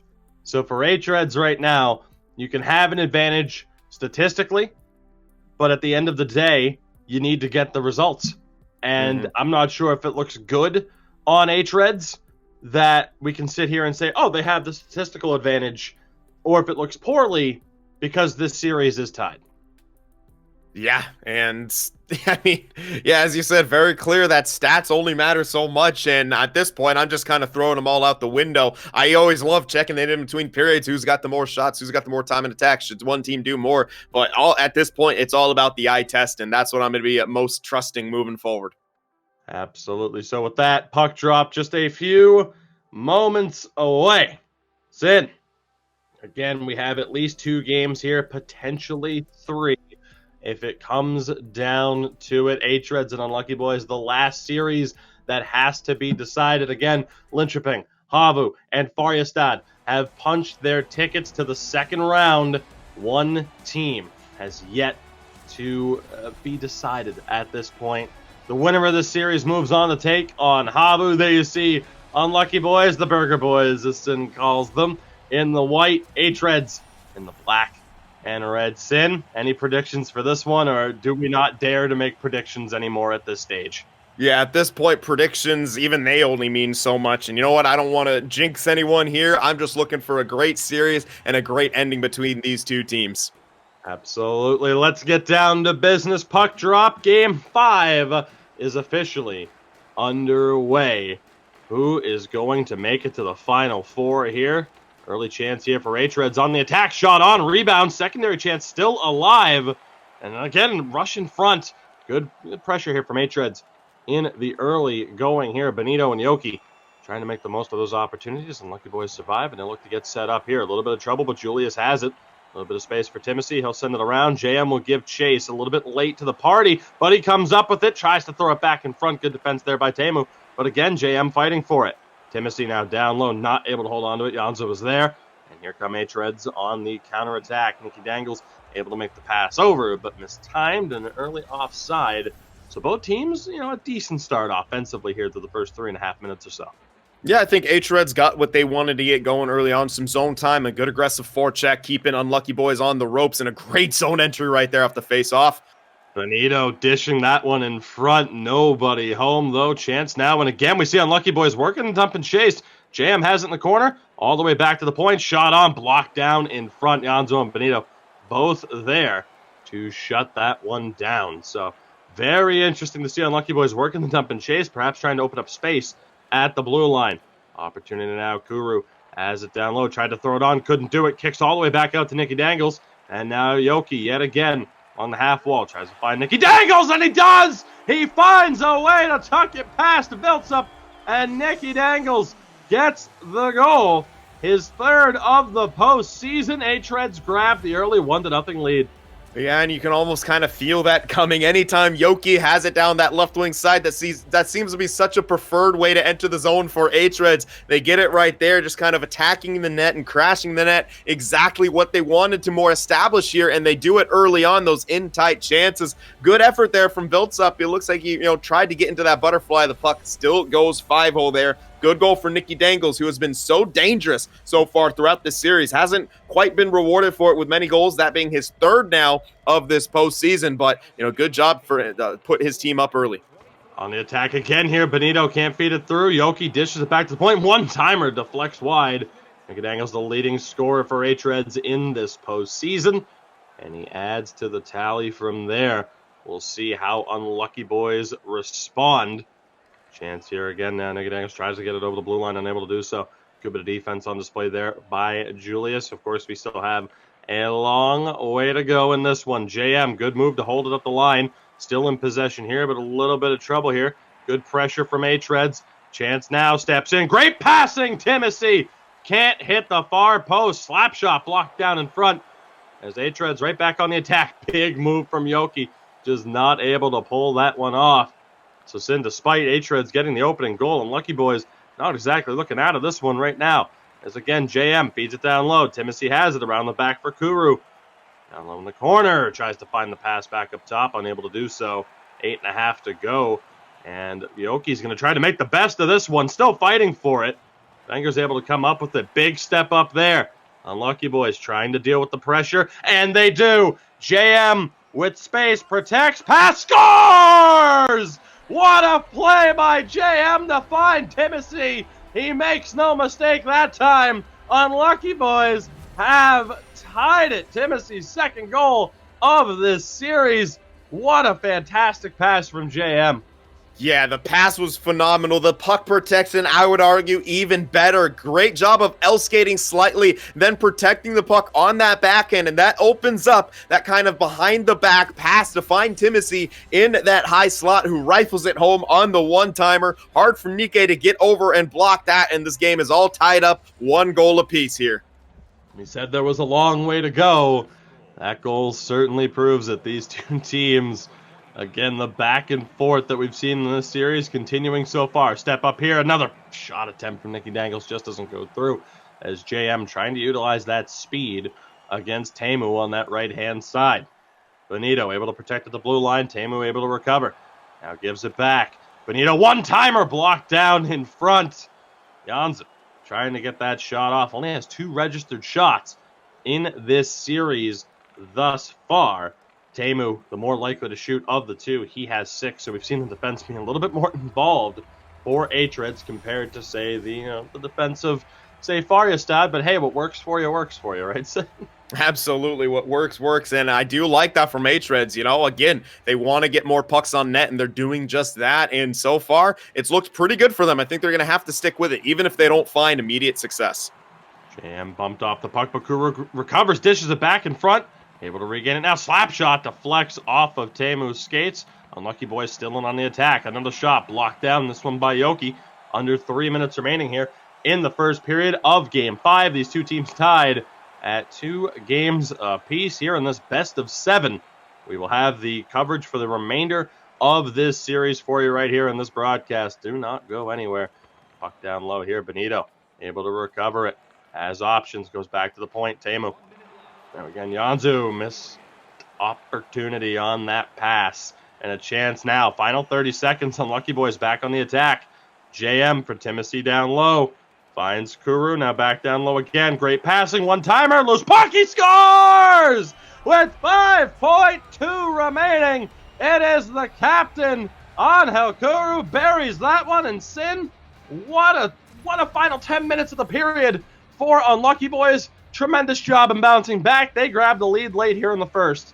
Yep, great job in their response, and that's going to go down as an unassisted goal, but a tremendous team effort there from Unlucky Boys. The passing to the point, the shot from the point, the traffic in front, and it goes onto Angel Kuru's stick right in front, and again, not much Nikke could do right there. He's right there on the doorstep, a pretty sizable hole to shoot there on the short side. He does just that, and Unlucky Boys taking the lead perhaps into the dressing room.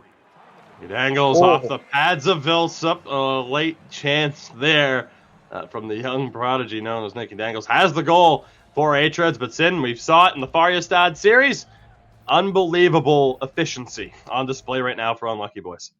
2 shots, 2 goals, and that's going to make that 88-89 save percentage take a bit of a hit here. But again, plenty of time left. And as we saw, stats don't matter. You want, only one stat a goaltender cares about at this point, and that's that W column. But Unlucky Boys, a great job of, getting the chances, capitalizing on their chances, and not getting frustrated when their shots weren't getting through. They kept going back to those point shots. They kept taking shots from wherever, crashing the net. They know what they have to do. hRED's going to have the advantage in possession. So they, again, sort of like Färjestad, they got to make the most of their chances. And I'd say 2 goals off 2 shots is doing just that.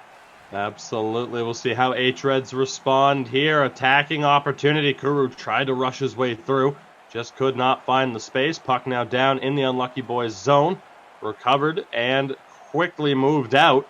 They go for the quick play. That one on net. Nearly caught Nikke off guard. He's forced to take the cover. Unbelievable had that one gone in. I would have just been in shock and questioned my entire existence, but nonetheless, a good face-off opportunity for Kuru to maintain some pressure, but a good win by Benito. The E in ECL stands for existential. Opportunity now back over the line, quickly taken away as hREDS able to regain possession. Someone's on a slow start here through the first 3 minutes. We'll see how it goes. Benito, the captain, looking for a little bit of space here. Able to find it. Nicky Dangles over the line. Trouble. Benito regains. Bit of room to work with here. Tries to take the shot. Blocked down in front. 3-on-2 developing here. Great back pressure, though, from hREDS. JM slap shot. Glove save by Nicky. What a stop there. Interesting attempt on the slap shot. Yeah, very interesting. I'm not too sure if he wanted to shoot that to the mid, to the high. Maybe looking for the rebound there, just didn't go where he wanted. But nonetheless, a pretty interesting decision there. And hey, why not? You never know what'll happen. JM down low yet again, not able to hold on to it. Janza comes up with it, but an errant pass. Unlucky Boys back in possession. Slap shot off the skates, point blank range for Nicky Dangles there. Unlucky Boys right now looking like they're willing to throw, just get pucks on net, despite the fact that their efficiency was as outstanding as it was in that first period. Chance now here, one back. JM trying to make a play of it. hRED's able to survive there. 12.5 to go here in the second period again of Game 5. And hRED's in right now, they're looking a little bit disorganized. Yeah, a little bit. They started off really strong, but then those 2 quick strikes from Unlucky Boys, and now all of a sudden they're actually struggling to gain the neutral zone. This could be their opportunity here. Unlucky Boys taking a penalty. They haven't done much of that, but hREDS, a big chance here to knot this game up. That's JM going to the box, the left winger for Unlucky Boys. So again, as Sin mentioned, a huge opportunity here for hREDS on the power play. It starts on the draw. They win it, but what a heads-up play by Wenger to get in there and make the play, gets the clear. Great start to the kill for Unlucky Boys. Yeah, and an gutsy even better right one there. now. Yeah, just a gutsy play by Wenger. As a defenseman, to take yourself that high in the zone, especially on the penalty kill, you got to be sure that you can get that puck out, and he did just that. A big hit right there to hold the line. Unbelievable start. 50 seconds to go here. In possession, it's Julius. He gets the clear. What a job here by Unlucky Boys. Janza was back, though, ready to pick that one up. So hREDS right back on the attack, but not for long. Timothy has it. He'll send it down. A picture-perfect penalty kill for Unlucky Boys here. hREDS see a big opportunity go to waste as we're beyond the midway point of the second period. Benito down the half wall, feeds it down low. Nobody there at the moment. Huge hit there, but Timothy recovers. Numbers game here perhaps for Unlucky Boys. JM tried to work his way through. Good job by hREDS, though, in defense. Benito loses it, but Janzu able to recover. Tried to send it down low. Yoki still fighting for it. Gets it in front, but Unlucky Boys back in possession. Chance now here on Elkuru. A little bit of space. Makes the shot. Doesn't go. I was going to say makes the pass, but he takes the shot. A fantastic option there. Just doesn't pay off, though. Nicky was able to hold that one. Space here for Yoki now. It's Benito. Back for Teemu. hREDS trying to work it around. Looking for a specific option. Probably that pass in front, but Unlucky Boys in all over that right now. Yeah, and they're doing a really good job defending here, but that's an errant pass. Could create Still more fighting chances. for it. Yoki has it. Benito can't get the shot off. Yoki testing the near post. Puck still loose. Built up having trouble covering, and Unlucky Boys survive. They're going to send this one all the way down. Not the pass that they were looking for, but all things considered, an icing call compared to a goal against off of that turnover. Not the worst thing in the world. Yeah, but that was something that Unlucky Boys wanted to clean up there. You know, the own zone turnovers right there, and that was a pretty big one, and hREDS might get some more sustained pressure because of it. Tie up on the draw, step up by Julius. Great job by Unlucky Boys to read these tie-up plays and be aggressive to counterbalance, or to counteract them, I should say. Chance here now, Benito. Nicky dangles. Yoki picks the corner! It may have deflected, call it a change-up, but it's a goal. Yoki able to take that top corner. hREDS just like that. Just when it looks like they might be out of it, they tie this one up. Yeah, and that's, a bit unfortunate there for Unlucky Boys. They were doing a good job of defending, and Viltsup was in good position for that. But yeah, I think it just hit something on the way to the net, and Viltsup's animation just couldn't quite, keep up with it and adjust to that weird change of speed right there. But hREDS will take it. Tie game here late in the second. Absolutely. Space here again. JM trying to hold on to this when he can't. Teemu has it, but quickly loses it back to Julius. Final minute approaching here. Again, a fast minute in the second period. Wenger has it yet again. He'll drop it back, maybe running down the shot clock basketball style here, but an errant pass yet again. No icing on the call or on the play, so a huge no call there. hREDS, 6 seconds to work with. Can they make the most of it? Taking his time, Janza will fire this one down for an icing call with 0.9 left. Sin, you love to see it. Yeah. Barring a miracle, and we've seen a miracle earlier today, I do suppose, but barring a miracle, we will be heading to the third period tied at 2 goals apiece. The one-timer blocked down in front. See, you never know. Yeah, I mean, they went with that aggressive formation. You figured they would try to pull that off. I don't know if that made it through. There would have been enough time for that to count, but that just shows the mentality of these teams, especially Unlucky Boys. They're going to take it. They didn't want to wind that clock down. They could have just sat back and not forced that icing right there. We're getting another look that goes off of, I believe that is JM's stick right there. And yeah, the animation for Viltsup just can't get on that puck and make the save right there. Very unfortunate for Unlucky Boys. They were playing good defense, but hey, hREDS, they need, a bounce helps and gets them right back in the game. And, they're tied up and seemingly getting that advantage back. Absolutely. So here we go. Third period. hREDS and the now renamed Unfortunate Boys. Let's see what happens here. Benito in the corner, has a couple of options, sends it around. Teemu's there to recover. Again, a couple of options here as we see the collapse from Unlucky Boys. Pass back in front, nearly went off the skate of a defenseman. Never found its way to Viltsup, though. Again, now recovered here, taking their time. Julius looking for space, finds Kuru, tried to get it to Timothy. That's off the stick of Yoki, so no icing, of course, on the play. Good bit of patience on display. Interception, Timothy, back, shot, deflection, off the back, doesn't go. Second chance, puck still loose. And hREDS survive off a very unfortunate turnover. Benito has it now, brings it into the corner. Now again cycled back to the point. Teemu and Janzu, a little bit of miscommunication there. Timothy comes up with it. He'll dump it in for Unlucky Boys. JM gives chase, comes up with it at least for a moment. The pinch here by Wenger takes the huge hit from Janzu. This loose puck going to go all the way back down to the Unlucky Boys zone. No icing, though, on the play. Again, tied at 2 apiece here in Game 5. Tied at 2 apiece not only in this game, but in the series. As Timothy not able to hold it, JM still fighting for it. But hREDS are going to be able to settle this one down. The next goal, oh, so important at this stage. Chance again now. Benito has it, banks it off the back of the net. This one's going to go all the way back to the neutral zone with just over 12 minutes remaining. Now again, looking for space here. The opportunity. Can Yoki hold on to it? He can't, but he's still fighting for it. Nicky Dangle's there as well. But Unlucky Boys, the big spin. Now plenty of space for JM, but it's kicked back as well. So Sin, a bit of a stalemate here. Yeah, the neutral zone becoming more of a battleground than it really ever has in this one. Definitely credit to hREDS. We saw Unlucky Boys getting that here, but they might get a zone entry. Good defensive play to kind of neutralize that threat at the blue line. Absolutely. hREDS back on the attack here. Forced to take their time a little bit, though. Unlucky Boys cutting out that quick counterattack. Both teams not willing to take too many drastic chances. That was a good heads-up play there. Just didn't pan out for them. Space here for Nicky Dangles, but he's offside. 8:39 remaining here in the third period. Again, if you're watching here live on Twitch, make sure to drop us a follow. Don't miss any of the action. And, of course, a shout-out as well to our sponsors, ISE Sports and Prisma Gaming, who have helped make this season a possibility. What a season it's been. What a first round it's been. But again, it's not over yet. We still need to find out which one of these two teams are moving on to play Havu as the shots wide. Jam a second opportunity, but he just couldn't get a stick on it. Sin under 7.5 to go. Big face-off here. Absolutely huge. Unlucky Boys, they need to try to win this to get, a few more chances on net. hREDS are starting to do what they do best, taking control of the game and not allowing too many chances. Good win. Off the draw, just wide.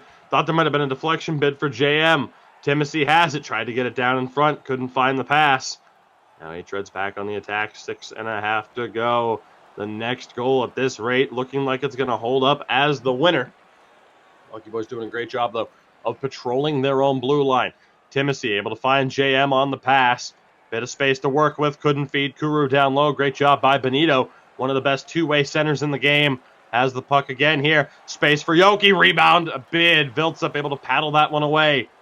Quick pass now, heads up play. Timothy able to find Kuru stepping in. That might actually be Wenger pinching in from the looks of it. Space now, Timothy looked for Julius on the 1T. It just didn't go, and indeed Kuru's back on defense, but a good heads up play by Timothy.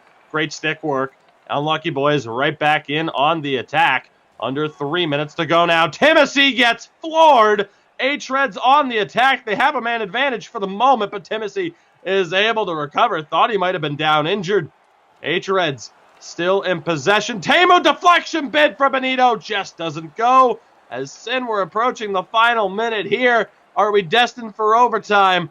Is the question. JM going to fight for this one in the corner. Julius recovers at the point, steps in, shot deflects, but Nicky able to make the save. 50 seconds to go. hREDS trying to get that counterattack going, but Unlucky Boys, the trap game has been on point for the most part. Timothy comes up with this one again. He'll dump it in, played by Nicky, trouble, but he's just able to clear it. That close to having Kuru poke it in. Space here, Yoki nearly got it. Over to Nicky Dangles. Chance now for Benito, still in possession. It's Nicky Dangles down low in the corner. Now Yoki behind the net. Wrap around bid, doesn't go. Great defense from Julius. 20 seconds to play here in regulation. Unlucky Boys in possession. They go for the heads-up play. Timothy is going to be able to get there. The stick lift, though, takes it away. This one sent all the way down by Nicky for icing with 9.7 to go. This is getting bigger than this face-off.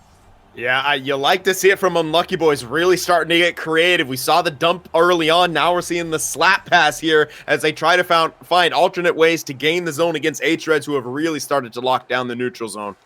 Absolutely. Big face-off won by Unlucky Boys. Julius for JM. Can't pick it up, but it may benefit him. Throws it off the back. JM still has it. Can he get the pass out? Off the back. Second chance. And a save by Nicky in the dying moments with the glove. Game 5. Overtime. Because why not? Why not? These two teams really going at it, back and forth action, and overtime is going to be the decision maker once again. The time on tack advantage to hREDS, the shot advantage to Unlucky Boys. So hREDS in the beginning looked like they were going to be putting more pucks on net and try to crash the net a bit more. They kind of got away from that towards the end, went more back to their, in tight chances and such, and really holding the blue line. But I like Unlucky Boys' kind of creativity of they're finding ways to still generate chances here. And that's what it's going to take. We'll see what happens here in overtime, though. Absolutely. Here we go. Overtime underway. Next goal wins it. Gives their team the opportunity to end this series in Game 6. That is all that is guaranteed at this point for these two teams. This one sent down and around, but missed time. Timothy was going to try to chase that one down. Yeah, and it looks like hREDS sort of adjusting to the normal dumps right now. They're kind of having one defenseman a bit further back. That's going to take some of the wind out of the sails for Unlucky Boys. But they can still find ways to get jump and chases to work, I think. Absolutely. Timothy, the intercept there. They somehow timed that one correctly. The battle between the 4 and 5 seeds as close as advertised. 3 points separated these two in the regular season. Down low, Nicky Dangles tries the shot from the odd angle. Viltsup still holding the post strong. Great job there to stop the follow-up opportunity. Bit of space here now for Julius. Finds Timothy. Opportunity here in one-on-one. Not able to fend off the pressure from Janzu. Again, we talked about it. Timothy, an accomplished individual player as well. Winning the double IHF German qualifier on PS4. The clutch factors there. But can he come up with it? Good pass attempt there. Kuru's going to try to chase this one down with Teemu, who's able to survive. Couple of hits there for Unlucky Boys. Really starting to amp up that aggression a little bit, but still able to regroup at the blue line and take away chances for hREDS. Timothy can't work his way through the middle. Recovered by Benito. 6.5 minutes gone here in the overtime. As Nicky Dangles able to find Yoki. Drops back. Janzu. Opportunities. Finds Teemu. Again down the half wall and down into the corner. A couple of quick passes. Trying to find their way through. Teemu. Now Janzu yet again. D to D. They still can't open up the lane that they're looking for. Trying to get the Unlucky Boys caught in a position. The wrap chance for Nicky Dangles. But he doesn't get all of it. Yeah, and that was a case, I think, where hREDS might have benefited from taking a shot a couple times. There were some times where JM or Timothy was slightly out of position for a block, and, they did get us a chance in tight, but maybe wasting a bit of offensive zone time, not taking some shots. He's shot blocked down. Unlucky Boys tried to get the counterattack going, but Nicky Dangles puts a stop to it.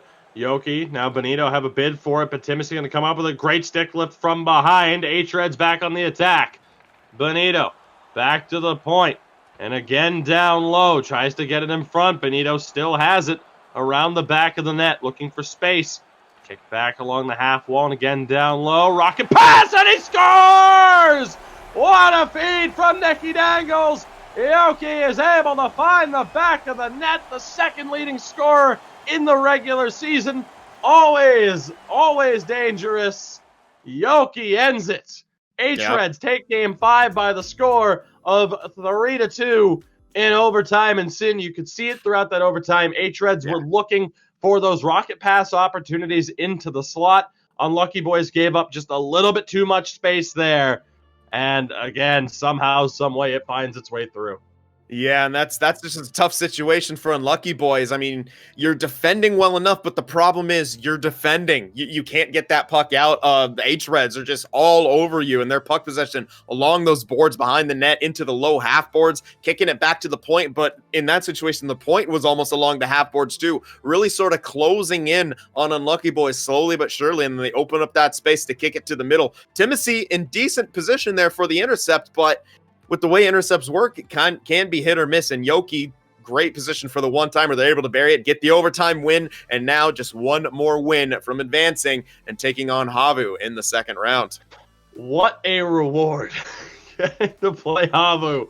I mean, hey, you know, you play to win the game. You make it as far as you can make it. But obviously, as we know, whether it be Färjestad going up against Linköping and the winner of this series going up against Havu, you're going to run into the tough teams as if you haven't already in the postseason. And again, the journey only gets more difficult as you go along. The journey right now, though, incredibly difficult for Unlucky Boys. You need to win 2 in a row against a very tough hREDS team that, again, kind of flirted with making the big 3 or the big 2, as we're kind of calling them now. We're not so sure. But they flirted with making it a big 4 for the majority of the season. They do come away with a clutch victory there. Unfortunately for Unlucky Boys, just not able to make the most of that turnaround effort at the back half of the first period. Again, down 1-0. They make it 2-1, but they can't capitalize for the last 55 minutes or so worth of in-game time. Yeah, that's, it's an unfortunate thing. Unlucky Boys just, so close yet so far. And towards the end there, you really, really started to see hREDS kind of ramp up their play and start getting that puck possession back, start getting that long amounts of zone time. And while if you don't always score, it can look bad and it does feel bad, at the same point, that's still a good defensive strategy because it's not allowing Unlucky Boys to get any sort of chances back on the other end. And, it worked out for hREDS there, getting the overtime winner.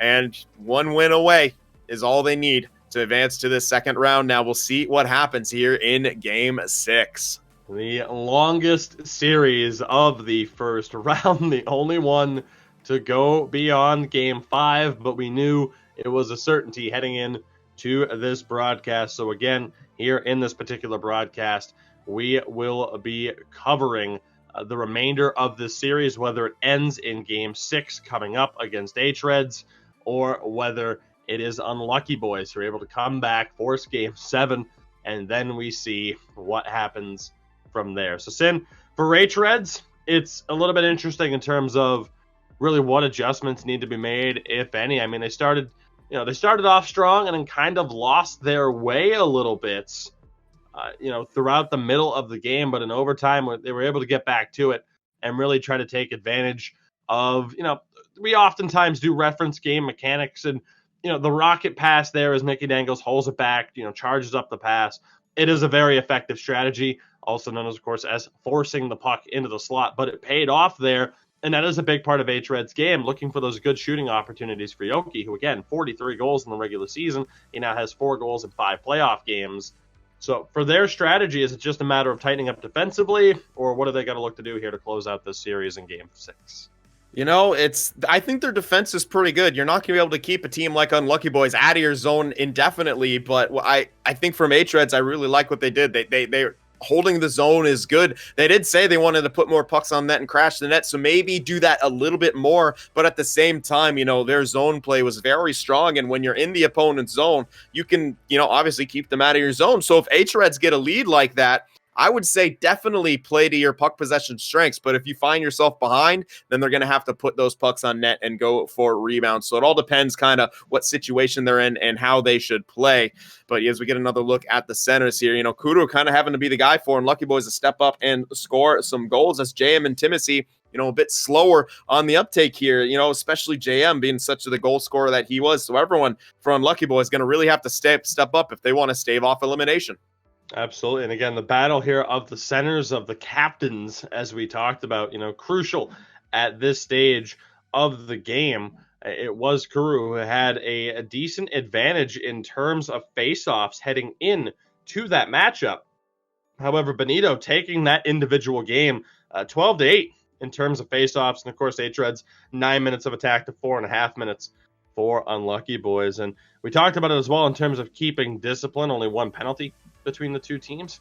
But all things considered, of course, a very even matchup. Sin, for Unlucky Boys, really, what do they have to do now at this point? You got to win 2 in a row. Obviously, you can only view it as one game at a time. We're gonna see how this one plays out.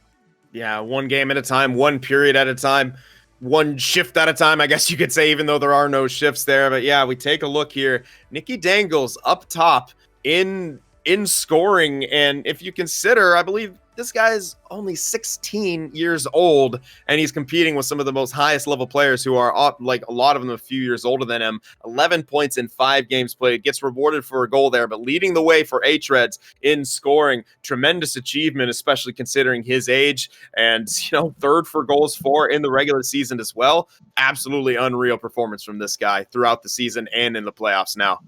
The young prodigy, again, to only be behind the likes of Flyer Kungen is incredibly impressive, all things considered. And again, of course, Benito and Yoki up there as well. Not really all that surprising. So, Sin, we are just moments away. Puck drop game 6 coming up. We're going to find out whether or not hREDS can end this series, or if we are due for a 7th game. Of course, it wouldn't be a first round of the playoffs without a 7th game, right? Absolutely. One of them's got to go to 7. Most likely will be this one, judging by it's the only one left, and it has been the closest one over the course of this first round so far. But if hREDS have anything to say about it, they will end this in 6. It's all on Unlucky Boys now. Can you bounce back? Can you get that offensive pressure you need? And can you keep hREDS from establishing that deadly attack that they have in the offensive zone? Absolutely. Time will tell. Again, you get a look at Benito's stats there as well. The front 3 for hREDS, incredibly impressive. And really, it does kind of lend to the point that we talked about in the pregame here for these, final few games, whether it be 2 or 3, we don't yet know. But for hREDS with the numbers, again, the stats, and Sim, we talked about it quite a bit. Stats don't tell the full story. And at the end of the day, hREDS kind of letting Unlucky Boys hang around. They did so in that game as well, with it going to overtime. That can come back to haunt them. We'll see, though, whether or not they're able to get it together. It is time, game 6. Can Unlucky Boys get back into the series and force game 7, or will hREDS punch their ticket to the second round where Habu Gaming awaits? There you see them, Unlucky Boys, the home team in this one. Sin, I got to put you on the spot. Is there a prediction?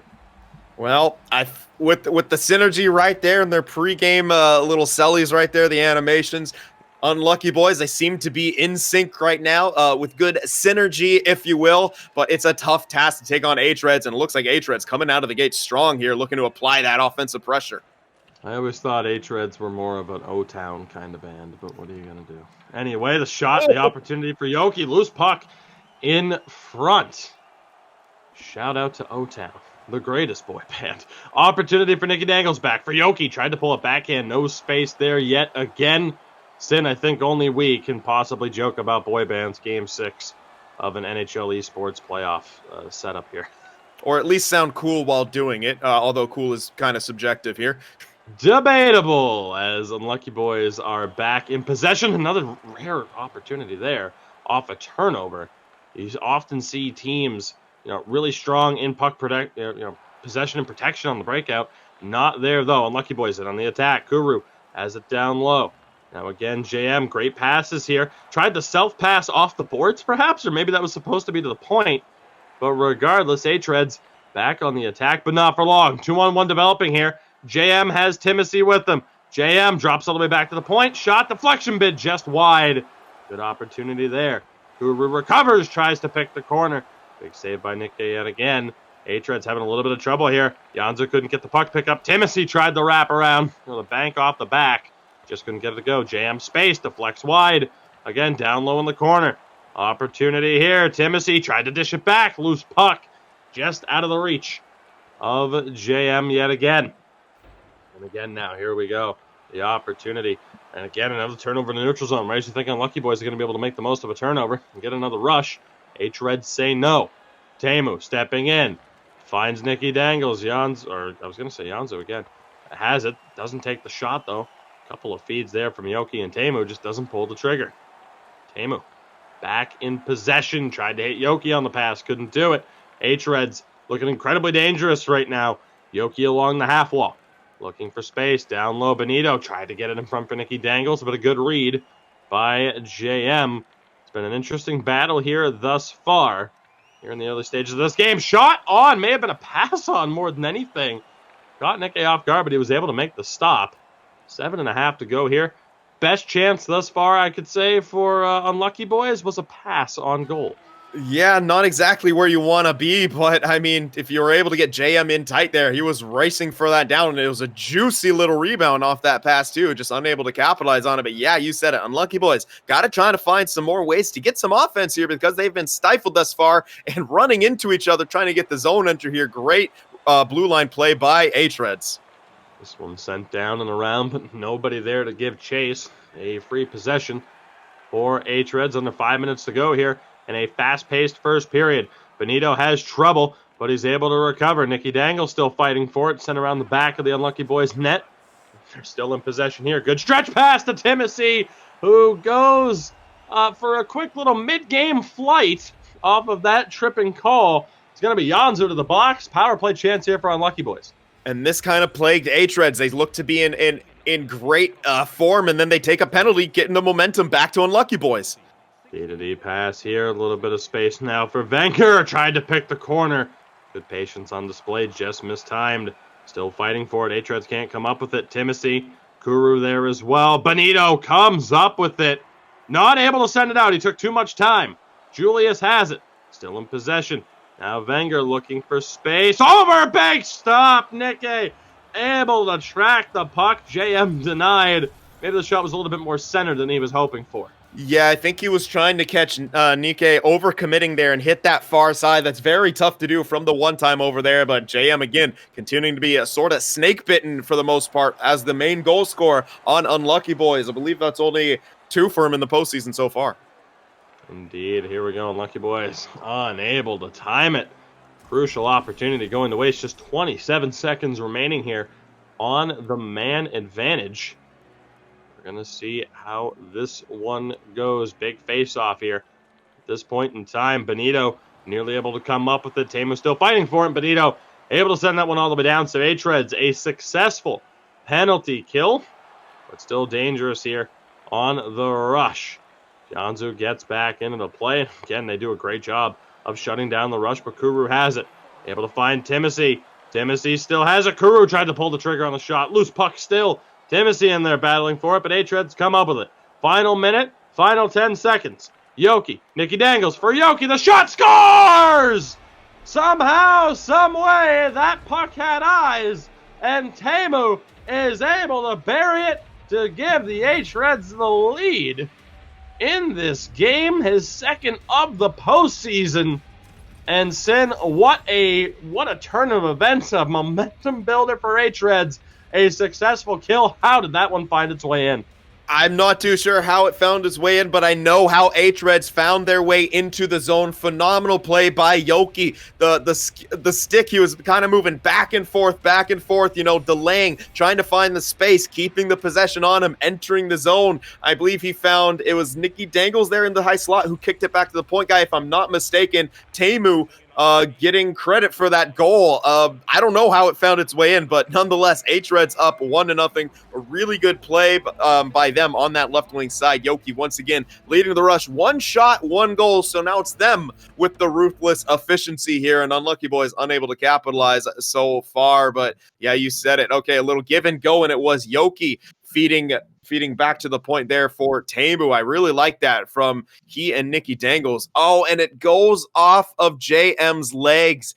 Maybe a little too many cooks in the kitchen, as you would say. 3 guys in front of the goaltender trying to prevent a goal, and it bounces off of them and goes in. Unfortunate there for Unlucky Boys, and they're going to have their work cut out for them as this game goes on because your backs are against the wall, and now your opponent has that 1-goal lead. Puck dropped here. Clean win for Unlucky Boys. This one sent down and around. Teemu recovers. We wonder how that one found its way through. We figured it out. Space for Yoki. Spin backhand and he scores! What a goal! What a start to the second period for hREDS. First attack on the rush, the big spin from Yoki, and he is beginning to take over this series. Sin, what a move. We saw something similar from him in the last time we covered these two teams. He does it again this time, coming from the other side of the ice. The spinorama, the backhand, Viltsup unable to get his pad on it. What a play right there. And 2-0 here early on for hREDS. This one slowly starting to slip away from Unlucky Boys. They're going to have to do something to get back into it now. Yoki still fighting for it here along the half wall. A man, after my own heart with the big spin around backhand shot. Opportunity here now for Teemu. Has a couple of options. Goes down to Benito along the half wall. Tried to find Yoki again. Perhaps drifted a little bit higher up than he would have wanted to be anyway. Timothy, shot, rebound still there. Puck loose, and Nick is able to make the cover.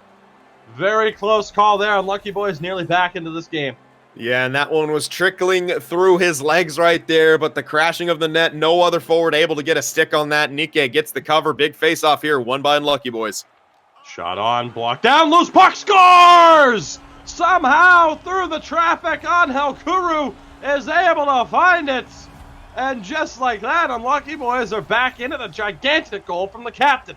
Yeah, the captain really stepping up here. That is his 5th goal here of the postseason, really leading the way for Unlucky Boys, and a good job there, just kind of throwing that puck towards the net. Kuru gets it in the slot, backhands it home, and just like that, they're right back in it. Another one here. We've got ourselves a game. Opportunity now again for Unlucky Boys, quickly back in on the attack, but snuffed out by Janza. Let's see how hREDS respond to that. Both team with a goal here within the first 4 minutes of the period. Chance now again for Janza. Looking to make the most of it. Able to hit Benito. He gains the line and is able to protect. Great job there. Finds Teemu. D to D. Quick passes here to try and generate space. Opportunity for Nicky Dangles on the near post. Not able to get the most of it. Now here's JM for Unlucky Boys. JM 98. He rocks number 29. Why, we don't know. Kuru throws it across. Unable to get it through. The opportunity again. I mean, you can make assumptions, I suppose, in regards to JM 98, but we settle for JM because he listed number 29, and we don't want to confuse anybody around these parts, and it's a simple game of hockey. After all, that was not a simple pass. Timothy over, he scores! What a phenomenal set of passes for Unlucky Boys, and Sin, just like that, they are back in the game. JM caps that one off. What a spectacular goal. A spectacular goal, spectacular passing play, a great pass across the slot, and JM must be feeling a bit vindicated here. He's had plenty of chances, hasn't found the scoring sheet as much as he's wanted to, but now he's just tied the game back up for Unlucky Boys, and they're right back in on the attack. Timothy dishes it back, D-to-D pass, deflection bid, loose puck, JM can't get it on net. Opportunity again now, sent down around. hREDS back in possession, but again, Unlucky Boys dangerous on the attack. Chance here down the other way across. It just doesn't go through. And again, chopped back down. Unlucky Boys going to look to hold on to this one. Again, loose puck in front there. Not able to hold on to it. Opportunity here again. Nicky Dangles. Now again. Yet again, Nicky Dangles on the near post. Just not able to make the most of that one. And a huge moment there again for hREDS to try and get back on top. But denied by Viltsup, who again really needs to try and get his game under control here. It's been a little bit off compared to what we'd expect to see from him. Yeah, and Unlucky Boys here a bit confused right there. Jam going for some sort of a slap pass. I'm not sure if he directed it where he wanted to. It was going directly across the ice there. I'm going to assume that was just misaimed here, but again, unable to gain the zone. And hREDS, they did allow the tying marker, but they're right back here doing what they want to do, getting some possession and holding their own blue line.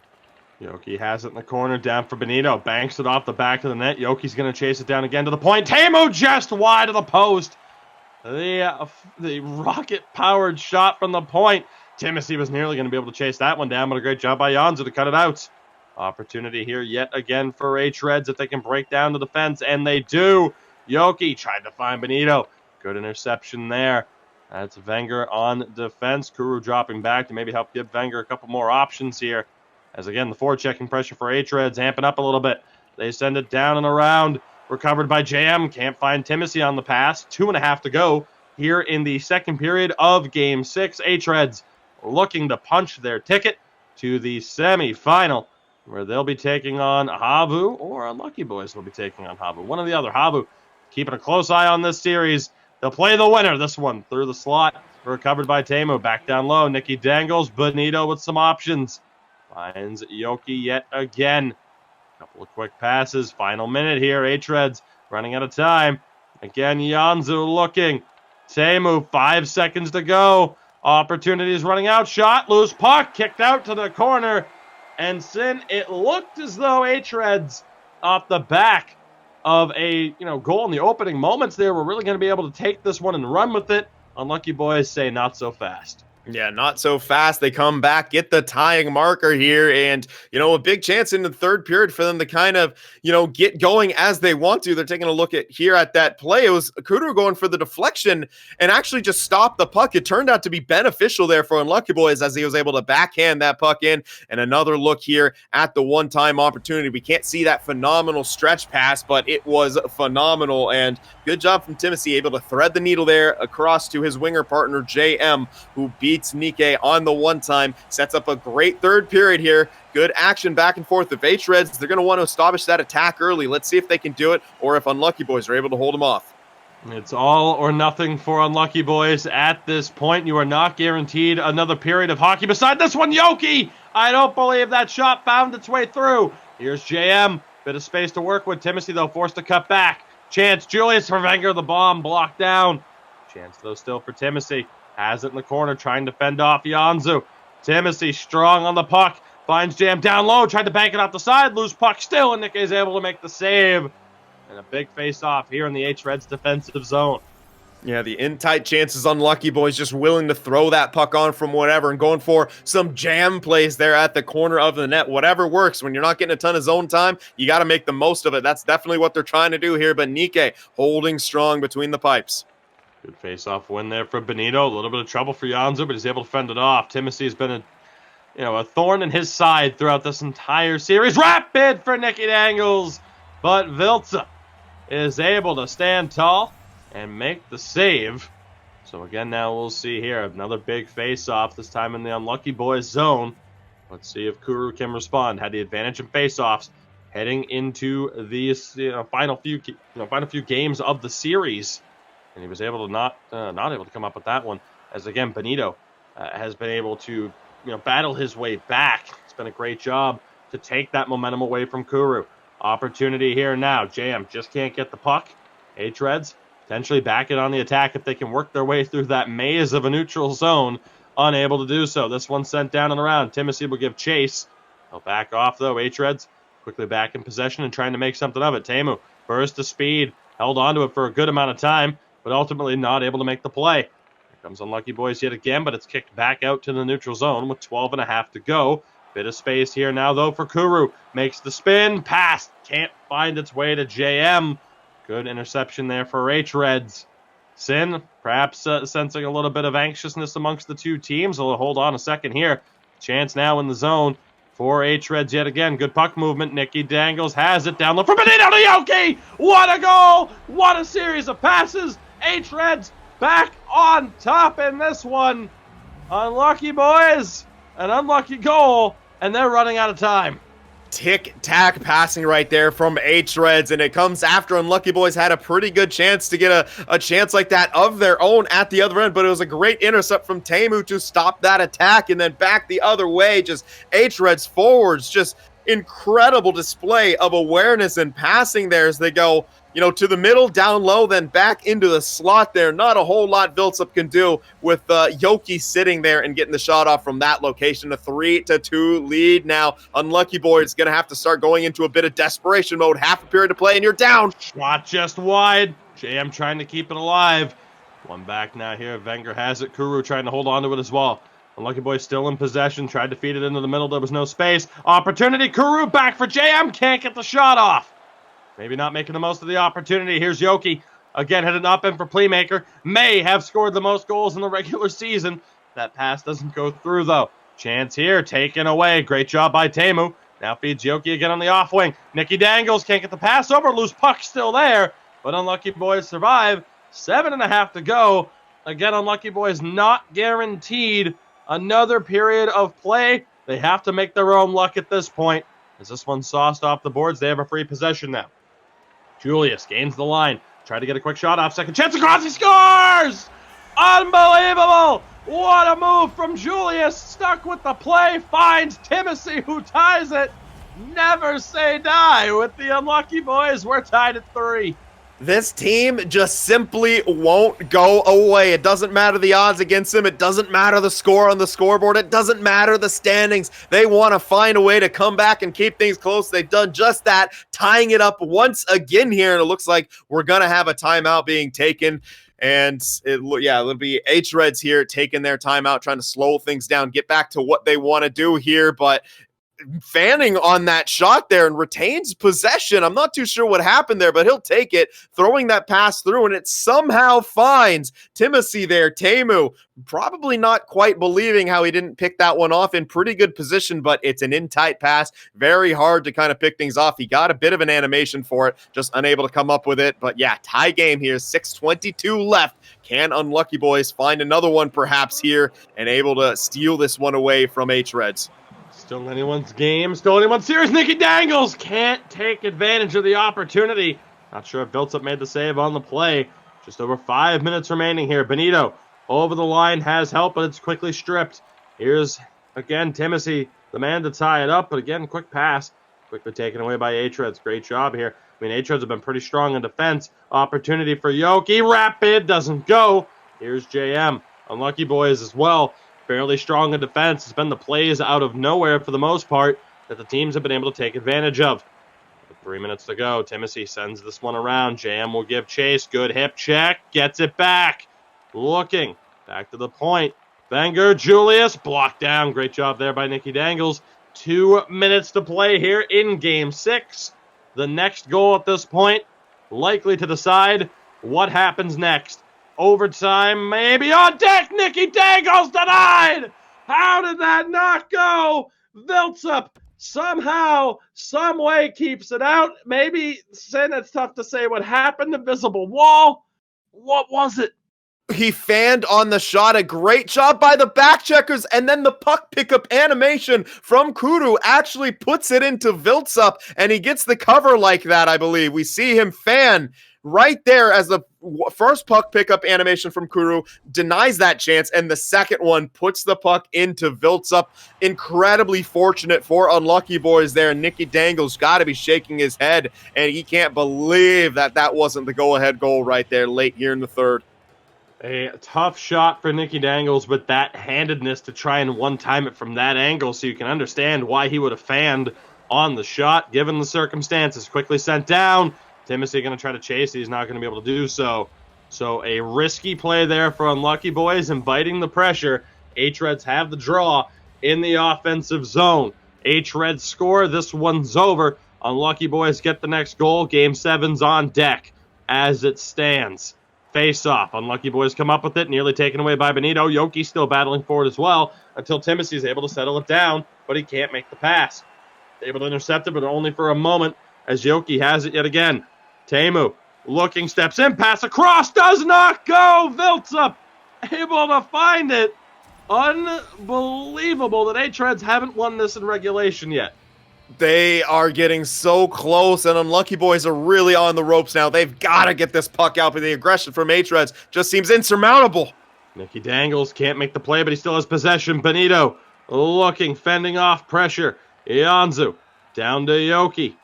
Might as well feed the hot hand. Benito tried to hit Nicky Dangles there. Might have been a backhand attempt. Benito able to win it back along the half wall. Throws it in front for Yoki. Defended well by Timothy. Final 15 seconds here. Are we destined for another overtime between these two teams?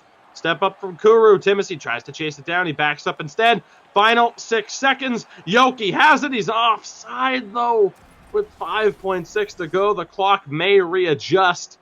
Still a little bit of time here, but it goes all the way back to the hREDS zone.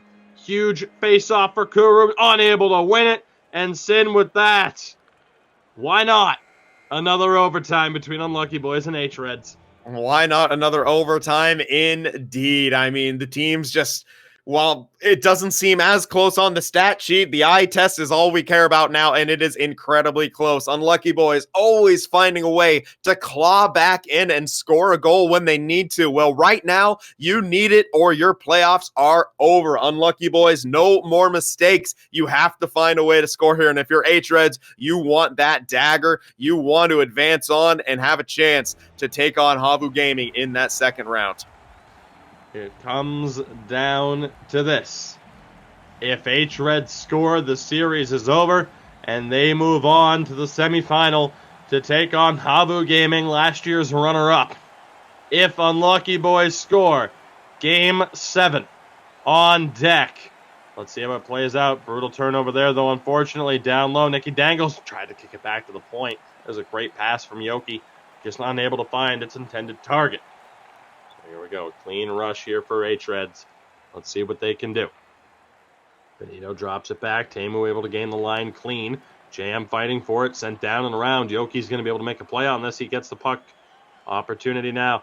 Ianzu back for Yoki. Nicky Dangle's going to fight for this one. Benito comes up with it. He'll send it back to the point. hREDS right where they want to be with zone time. Deflection nearly found its way into a high danger area.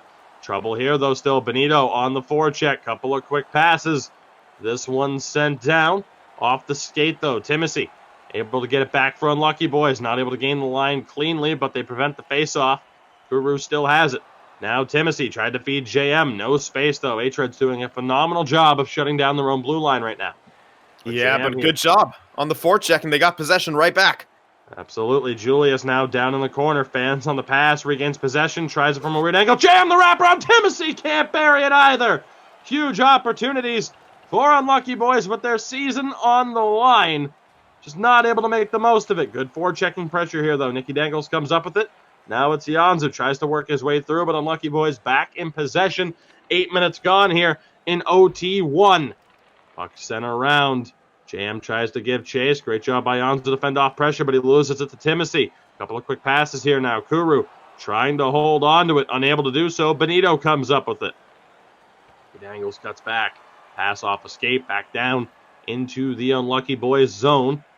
They'll look to perhaps settle it down a little bit. Couple of quick D-to-D passes, letting the wingers get a couple of different looks here. Trying to find that open space. Julius gains the line. Can he hold on to it? The answer is no. hREDS back in possession. Benito playing with fire there, but Timothy can't make him pay for it. Unlucky Boys still trying to shut down their own blue line here. They're not able to time that one. hREDS are offside. 8:35 to go in overtime. Yeah, hREDS just so dangerous when they start getting that puck possession style going, but Unlucky Boys doing a bit of a better job holding their blue line here, but hREDS, same thing on the other side. They're really clamping down, and it's been hard-pressed for Unlucky Boys to gain the zone, and they mistimed that one. JM quite ahead of the play right there. I'm not too sure if he thought the pass was kind of going to him or if he just overskated a bit right there. Nonetheless, another face-off here in the neutral zone. Face-off's just about even. A little bit more of an advantage now for Unlucky Boys in that category. Timothy finds his way through, can't pull the trigger on the shot. Kuru gets slashed. Unlucky Boys to the power play. It's going to be, I'm not even sure who that is that went to the box there. Did the numbers match up? I don't think they did. It might have been Janzu. He's still out there. Never mind. Yoki. It was Yoki. You're right. I could have sworn I saw 92. I guess it was just an outright number 9. So Yoki leading the way. Opportunity in front. Save. Second chance doesn't go. Yoki, really the reason why hREDS are in this game right now, but may have cost them. Chance at the doorstep doesn't go, and it's sent at least out of the zone. 6.5 to play here. Still a minute to work with on the man advantage. Kuru back for Wenger looking. Drop pass ends up finding Timothy, but he's not able to make the play. Chance cleared out and all the way down. Huge moment for hREDS, Sin. Yeah, it was a great hip check from JM there. Just a split second too late as he couldn't hold the zone here, but we'll see. Unlucky Boys, one more chance on the rush, but already hREDS holding the line, and Unlucky Boys unable to even gain the zone there. It seems like they're less likely to dump it here on the power play when they get outnumbered down low, which is a bit interesting here, but yeah, who knows? They're going with an aggressive face-off for this one. Back to even strength. Unlucky Boys can't gain the zone. That is a power play that they may look back on with disdain for how they handled that, not being able to take advantage of a gigantic opportunity. Yeah, and hREDS now with the power back in their favor. However, JM getting the zone entry. Loses it down into the corner. Benito's able to recover. Timothy was there to try and fend them off. Unable to do so, and now hREDS go to the power play. It's Wenger going to the box on a slashing call. Can hREDS do what Unlucky Boys were unable to do? And as a result, end this series. Tie up here. Timothy comes up with it. Is he going to try to make something out of it? He doesn't get the opportunity to do so. Nicky Dangles won it back. Now it's Yoki. Again, back to Dangles. Benito on the doorstep. Can't pull the trigger. Unbelievable chance for Benito and hREDS. What a display of stick handling, weaving through the defense, having Viltsup dead to rights. Just can't pull the trigger on it. A stick got in there or something. Opportunity. Nicky Dangles back for Yoki. Can't pick the corner as Julius is able to send this one down.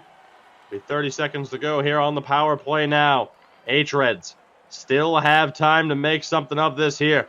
Nicky Dangles back again. Has it in the corner. Tried to find the opportunity. The one-time shot. Nicky Dangles still has it. Back over. Great passing, but an even better display of shot blocking from Unlucky Boys. Passes that were simply too quick to commentate for. Yeah, and that was a great display of awareness and net protection from Unlucky Boys getting that block. If they didn't, that game was over. It was wide open right side of the net. Chance here for Kuro along the half wall. Throws it in front. Timothy back. The test doesn't go. May have been picked off by Benito before it even had the opportunity to find its way to Nicky. Chance for Nicky Dangles. Benito denied. What a quick feed. The passing from hREDS. They're really taking it up a notch here at this point. Teemu. Now again. Opportunity for Yoki. Not able to pull the trigger on the shot. You know he wants to. Nearly drew the trip there. But survives. Chance now for JM. Has Kuru with him. Tried to go back over. Second chance. Puck still alive. hREDS come up with it. Turned over, but they quickly regain. Final minute, and it's a slow one. Coming up here in overtime, number 1. hREDS on the attack here. Can they find a way past the Unlucky Boys trap game? Still looking for that bit of space. Mistimed. It'll be offside with 56 seconds to go. Yeah, and if you're Unlucky Boys right there, you wish that whistle didn't blow. JM, and I think it was Timothy there, had a chance for a 2-on-1 as that puck bounced out to the neutral zone, but they'll take the face-off if they can win it and get some attack their way. Absolutely. Unlucky Boys do come up with the draw. It'll be all the way back to their zone. 50 seconds of real time to go here. JM comes up with it. Bit of space to work with. Toe drag shot. Second chance for Timothy. Still in possession now. Has it down low. Tried to get the feed in front, but Janzu was there. Here come hREDS. They have space. Nicky Dangles in the zone. Looking. Sends it low. Yoki. Shot on from Janzu. Doesn't go. Here's Timothy now again for Unlucky Boys. Pressured. Still holding it. Kicked back out to the neutral zone with 20 seconds to play. Wenger able to gain the zone. Still has it back for Kuru. Julius. Shot over. Blocked down by Teemu. JM couldn't get it on net. 10 seconds to go here now. Quick drop back. hREDS. One final chance to steal this one, but mistimed with 4.8 to go. Yeah, and it's getting down to it, looking like we'll probably have a second overtime unless some crazy face-off play hREDS can gain the zone and get a quick chance on, but more than likely a second overtime between these two teams. Offside yet again with 2.9. Maybe a little bit too low on time here now, unless you can perfectly place a shot from the blue line after a face-off victory. We'll see how this goes, but Sin, I think we're in store for playoff double overtime chance here for Teemu. Can he get the shot on? The answer is no. Double overtime here in Game 6 between hREDS and Unlucky Boys. Sin, what a game this has been.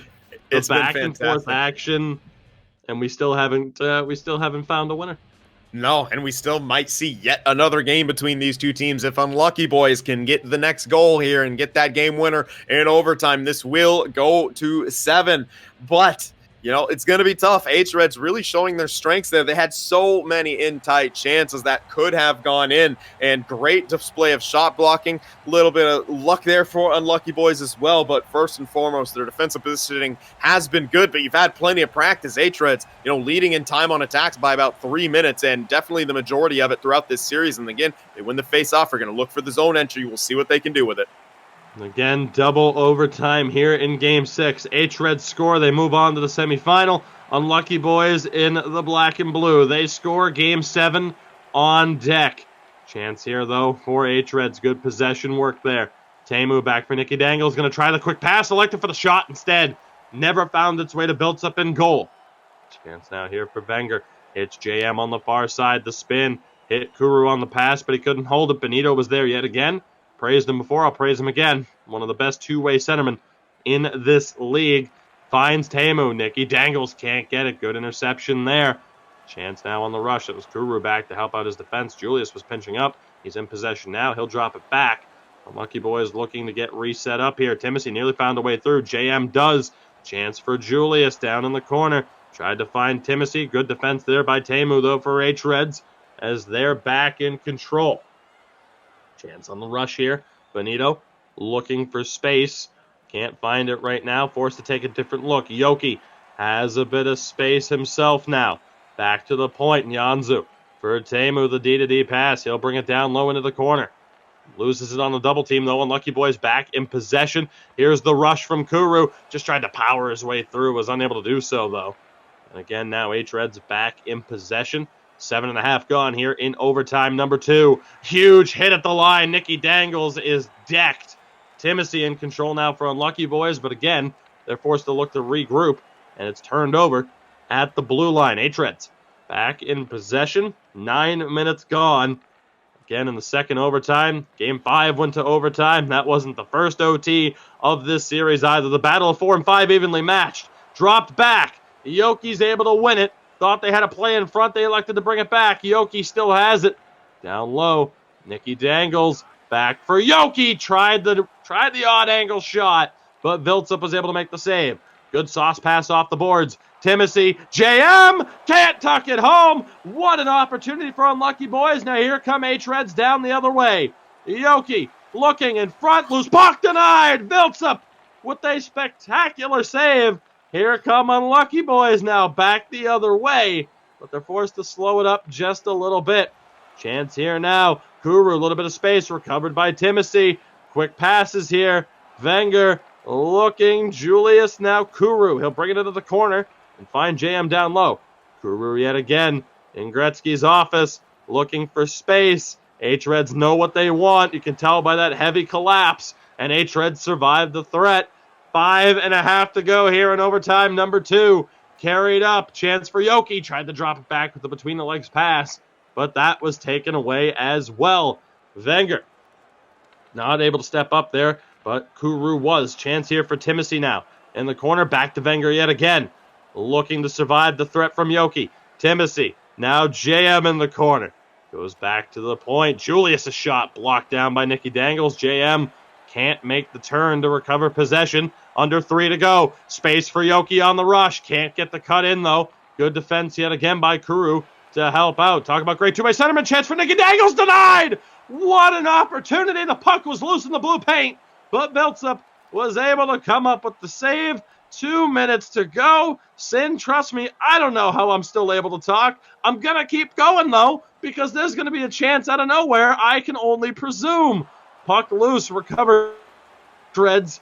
A slow final 2 minutes there. A bit of a frame skip on our part, but we're still good with 1:35 to go. Game looks like it might be playing in slow motion a little bit for me here, but we'll see what happens. Chance now for Benito. He'll send it over. Now again back to the point for hREDS. Looking for space. Teemu has it. Opportunity. Tried to feed it down low. Timothy's going to come up with it. Unlucky Boys back on the attack.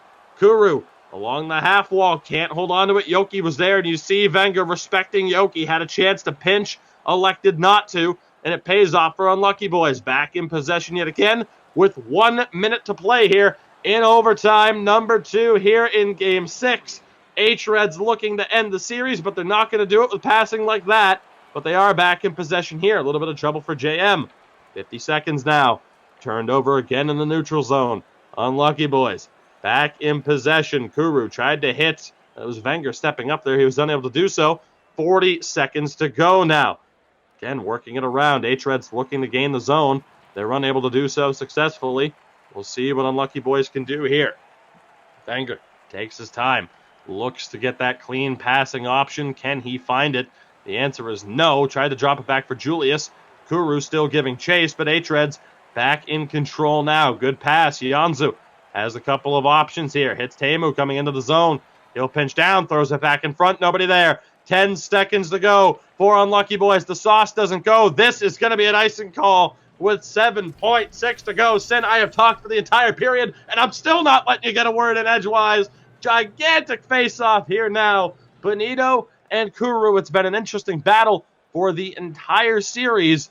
Tie up here. Nicky Dangles has it. Chance to flex wide. 3 seconds to go. Kicked back out. Sin, triple overtime. Why not? I think this might be the first triple overtime we've had here, and I can't pick two better opponents to have it between. hREDS, Unlucky Boys, just been so evenly matched up. The close chances back and forth were even sides. Some huge saves for Nikke, some huge saves for Viltsup, and why not have 2 games in one here in Game 6? Somebody get me an third oxygen overtime. mask, for God's sakes. Yeah, please, my boy Tuki can't breathe over here, and I'm finding myself having a hard time to even keep up. It's just been such a close contest here. Something's got to give here. Can Unlucky Boys survive, or will hREDS be the ultimate winners here and advance to round 2? Lord knows Sin could take over for commentary if needed. It might be needed. Triple overtime. Game 6 back underway. We'll see what hREDS are able to do here. Yoki not able to hold on to it. Nicky Dangles gives chase. Handled well there, though, for Unlucky Boys. JM tries to find space. Tried to hit Timothy on the pass. Was read well by Yoki. Not just an offensive player. No Ovechkin controller disconnect gifts here when it comes to Yoki's gameplay. But this one kicked back out to the neutral zone. hREDS will be forced to reset. Chance here now. Yoki able to gain the line, but not able to maintain puck possession. Chance here now, though. Wenger turns it over. Kicked back. Kuru was covering for him. And Unlucky Boys will look to reset. Sin, what's it going to take here? It's going to take a slip-up or a chance being taken for one of these teams. Kuru, it's just so open tight. Space. Back to the point. Wenger, not to cut you off, but Sin, you never know with triple overtime. Wenger tried to throw it in front. Didn't happen. Chance now for Benito on the rush for hREDS, but he's forced to slow up. Yoki was actually bumped off sides. Great job there. And again, it looked like the Unlucky Boys were going to come up with it. But hREDS back in possession. Benito, bit of space to work with down low. Nicky Dangles, rapid. Viltsup is there. Big time stop for Unlucky Boys netminder. Yeah, they've tried that wrap play a few times here, and it hasn't worked every single time, but they keep going back to it, and why not? You can always catch a goalie off guard like that. A huge offensive zone faceoff for Benito. Big win there. Yoki drops it back. Benito tried to find Nicky Dangles in the traffic. He couldn't do it. Timothy still battling for it. Kuru comes up with it now for Unlucky Boys, and he'll send it back down. 7.5 minutes gone here in triple overtime. They go for the big stretch pass. Doesn't get the bounce that they need. Timothy can't chase it down. hREDS another big offensive zone draw. I like the idea right there, trying to beat him on the boards, and with that situation, the way the game's programmed, you have to touch it for the icing in. Timothy going for the chop right there, unable to do it, but they win the defensive zone draw. Interesting pass there, dangerous. Miscommunication there with Wenger, but a good sauce pass to find Timothy. Chance there for Kuru, but again, Benito was there to cancel it out. 9 minutes gone. Game 6, quarterfinal matchup. Members of the Elite 8. And a chance now to punch your ticket to the final, or to the semifinal, I should say, if you are hREDS. Again, they win, and that secures their spot against Havu Gaming in the semifinal. And that's, again, Sin, we talked about it at the start of this. It seems like 6 hours ago. What a reward. The winner of this series gets to play Havu, and man, are they having to earn it one way or another, regardless of who wins this series here. Yeah, this is really tight here. JM forcing his way to the net. Drive. Deflects wide. Saying it's going to be a goal like that, simply out of nowhere. But the way this go back and forth. hREDS to the kill. Chance for Timothy. It's touched up. Unlucky Boys, a power play opportunity off a hooking call. That is, I believe, it's not Janza going to the box. It's Yoki again. So a huge chance here for Unlucky Boys. Off the draw. Handled by Nicky Dangles. He's able to send it down. Will this be the way to end it on the power play in triple overtime for Unlucky Boys, trying to force Game 7? Kuru, now Timothy drops it back. Couple of passes here. Julius, loose puck in front. Timothy has it now. Slap shot, blocker save. Secondary chance for Kuru, doesn't go. But he's in possession of it down low in the office. Chance, opportunity, shot, scores! JM with the slap shot. Unlucky boys score on the power play in triple overtime. We're not done. We're not done. Jesus Christ, give me the oxygen mask. We're not done. What a play right there. It looked like JM was kind of fumbling with the puck. He had a chance to shoot it immediately, and Nikke was out of position. He didn't quite do it, and then he just stops, winds up with the slap shot, and blasts it top shelf. They finally get the power play goal they were after. Yoki, it's unfortunate that he went to the Bucks twice there in the overtime periods, but for Unlucky Boys, they stave off elimination, and my, oh my, did they have to earn it there. A hard-fought victory, and now pressure on both sides. Game 7 between these two teams. hREDS, they really got to be feeling the heat right now. If you're Unlucky Boys, you're flying high, but you got to settle that back down a little bit and prepare. You still got a big game to win here, and if you're able to come back, what a coup that would be. Finn, we talked about the mental side of this, and I think that's going to be the main thing we talk about heading into this, not just for the players, but for me, the physical side of it as well. That said, I mean, what a performance by Unlucky Boys to finally take advantage of that. I mean, both goaltenders made some big stops down the stretch. I think you have to for it to go to triple overtime in the first place. Yeah. Just unbelievable what presence by JM to say, screw it, I'm just going to power this one home. Bringing back 1980s hockey. Unbelievable stuff. All things considered. Unlucky Boys force Game 7 off the back of a triple overtime winner from JM. A phenomenal effort there. Had one goal through the first 4 games of this series. We are going to Game 7. Can you believe it? I can't believe it. And that was 2 games right there. So it's like, essentially we almost have like a bonus game right here. And it's absolutely unreal that these two teams like are just this evenly matched up on with the eye test, because at times it seems like hRED has all the advantages when it comes to the stats, but Unlucky Boys, they continue to find a way, and they found a way now to force a Game 7. And you know what? They have as much of a chance as anyone to win it here and move on, and have the great privilege to have to take on Havu Gaming. I mean, but you could just see the pride in both of these teams fighting to the death here in this first round, and well, no better way to decide that than a Game 7. Absolutely. So with that, the teams, they need a couple of minutes. Yep. I need a couple of minutes. I think we all need a couple of minutes. Yep. We will see you. We'll be right back here in roughly 3 minutes or so. Everybody stretch, go grab a beverage, alcoholic or not. Do what you want to do. Live your own life. It's 2020. Make the best of it. Grab some popcorn or whatever other snack you want. I'm not judging you. And we will see you back here in a few minutes. Game 7, Unlucky Boys and hREDS. God help my voice.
And we are back.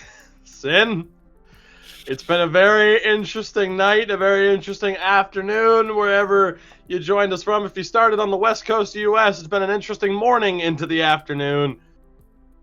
We started off this broadcast covering Färjestad, the 8th seed, knocking off the number 1 seed, Jyväskylä, in 5 games. And from there, we took over with this hREDS Unlucky Boys series, which we have only seen 2 games between these two teams. But it feels like we've seen an entire series in just those 2 games alone, both going to overtime. The latter of the 2, what you just witnessed, a triple overtime thriller with JM of Unlucky Boys scoring the winner on the power play. Ooh. Yeah. And just back and forth throughout the entirety of these 2 games. First game, hREDS get the lead. Unlucky Boys come back. They take the lead. hREDS tie it up, win it in overtime. This one, hREDS take a lead early on. 2-goal lead. Unlucky Boys come back. hREDS come back. Unlucky Boys go back. Overtime, triple overtime, and Unlucky Boys on the power play. I mean, I don't know what is happening here today, but just crazy things on this broadcast have been brought to light. And yeah, you said it earlier, the E would stand for existential crisis. We got to rebrand it. I mean, it's got to be Existential Crisis League at this point, right? I mean, it's just just insane what's happening right now. Game 7 between these 2 teams. I can't wait. You guys better be searching already. I want to get into it. Let's go. But absolutely. I second that. The sooner we get down to business, the better. Game 7 is upon us. Again, these 2 teams battling tooth and nail just for the right to face Havu Gaming, which I think most teams would rather pay the prize money to not play Havu this season in the postseason with the warpath they have been on to get back to the top of the mountain after last year ended in unfortunate circumstances for them. Very beneficial standing, or a very beneficial ending for Linköping, of course, who have also punched their ticket to the second round. Again, they will be playing Färjestad starting next week. So that brings us down to this. One more game in the quarterfinals. Unlucky Boys and hREDS. One more win is all it takes. The battle of the 4th and 5th seed.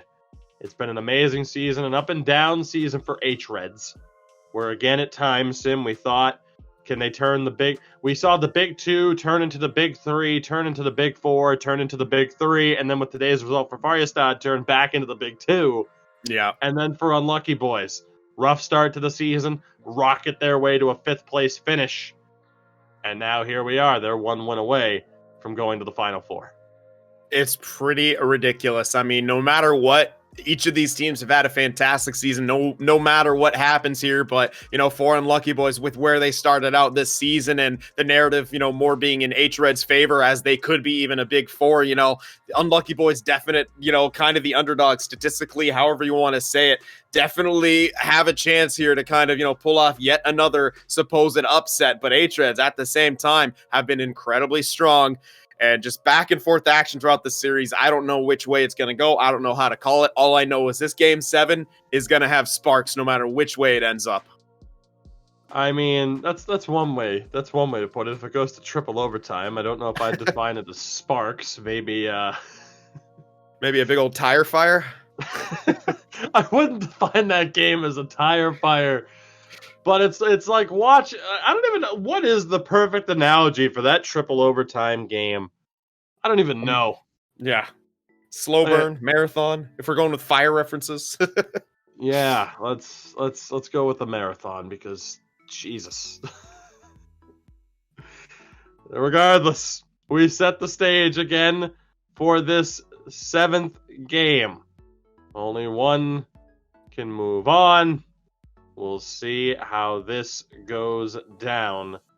All things considered. Again, there you see the bracket. It is accurate. Linköping and Färjestad. Havu, again, will play the winner of this series. Again, the ECL Elite Division. For some reason, Sin, we've seen it now for the past 2 seasons. Magic just seems to happen in the Elite Division playoffs. And we're seeing more instances of it again.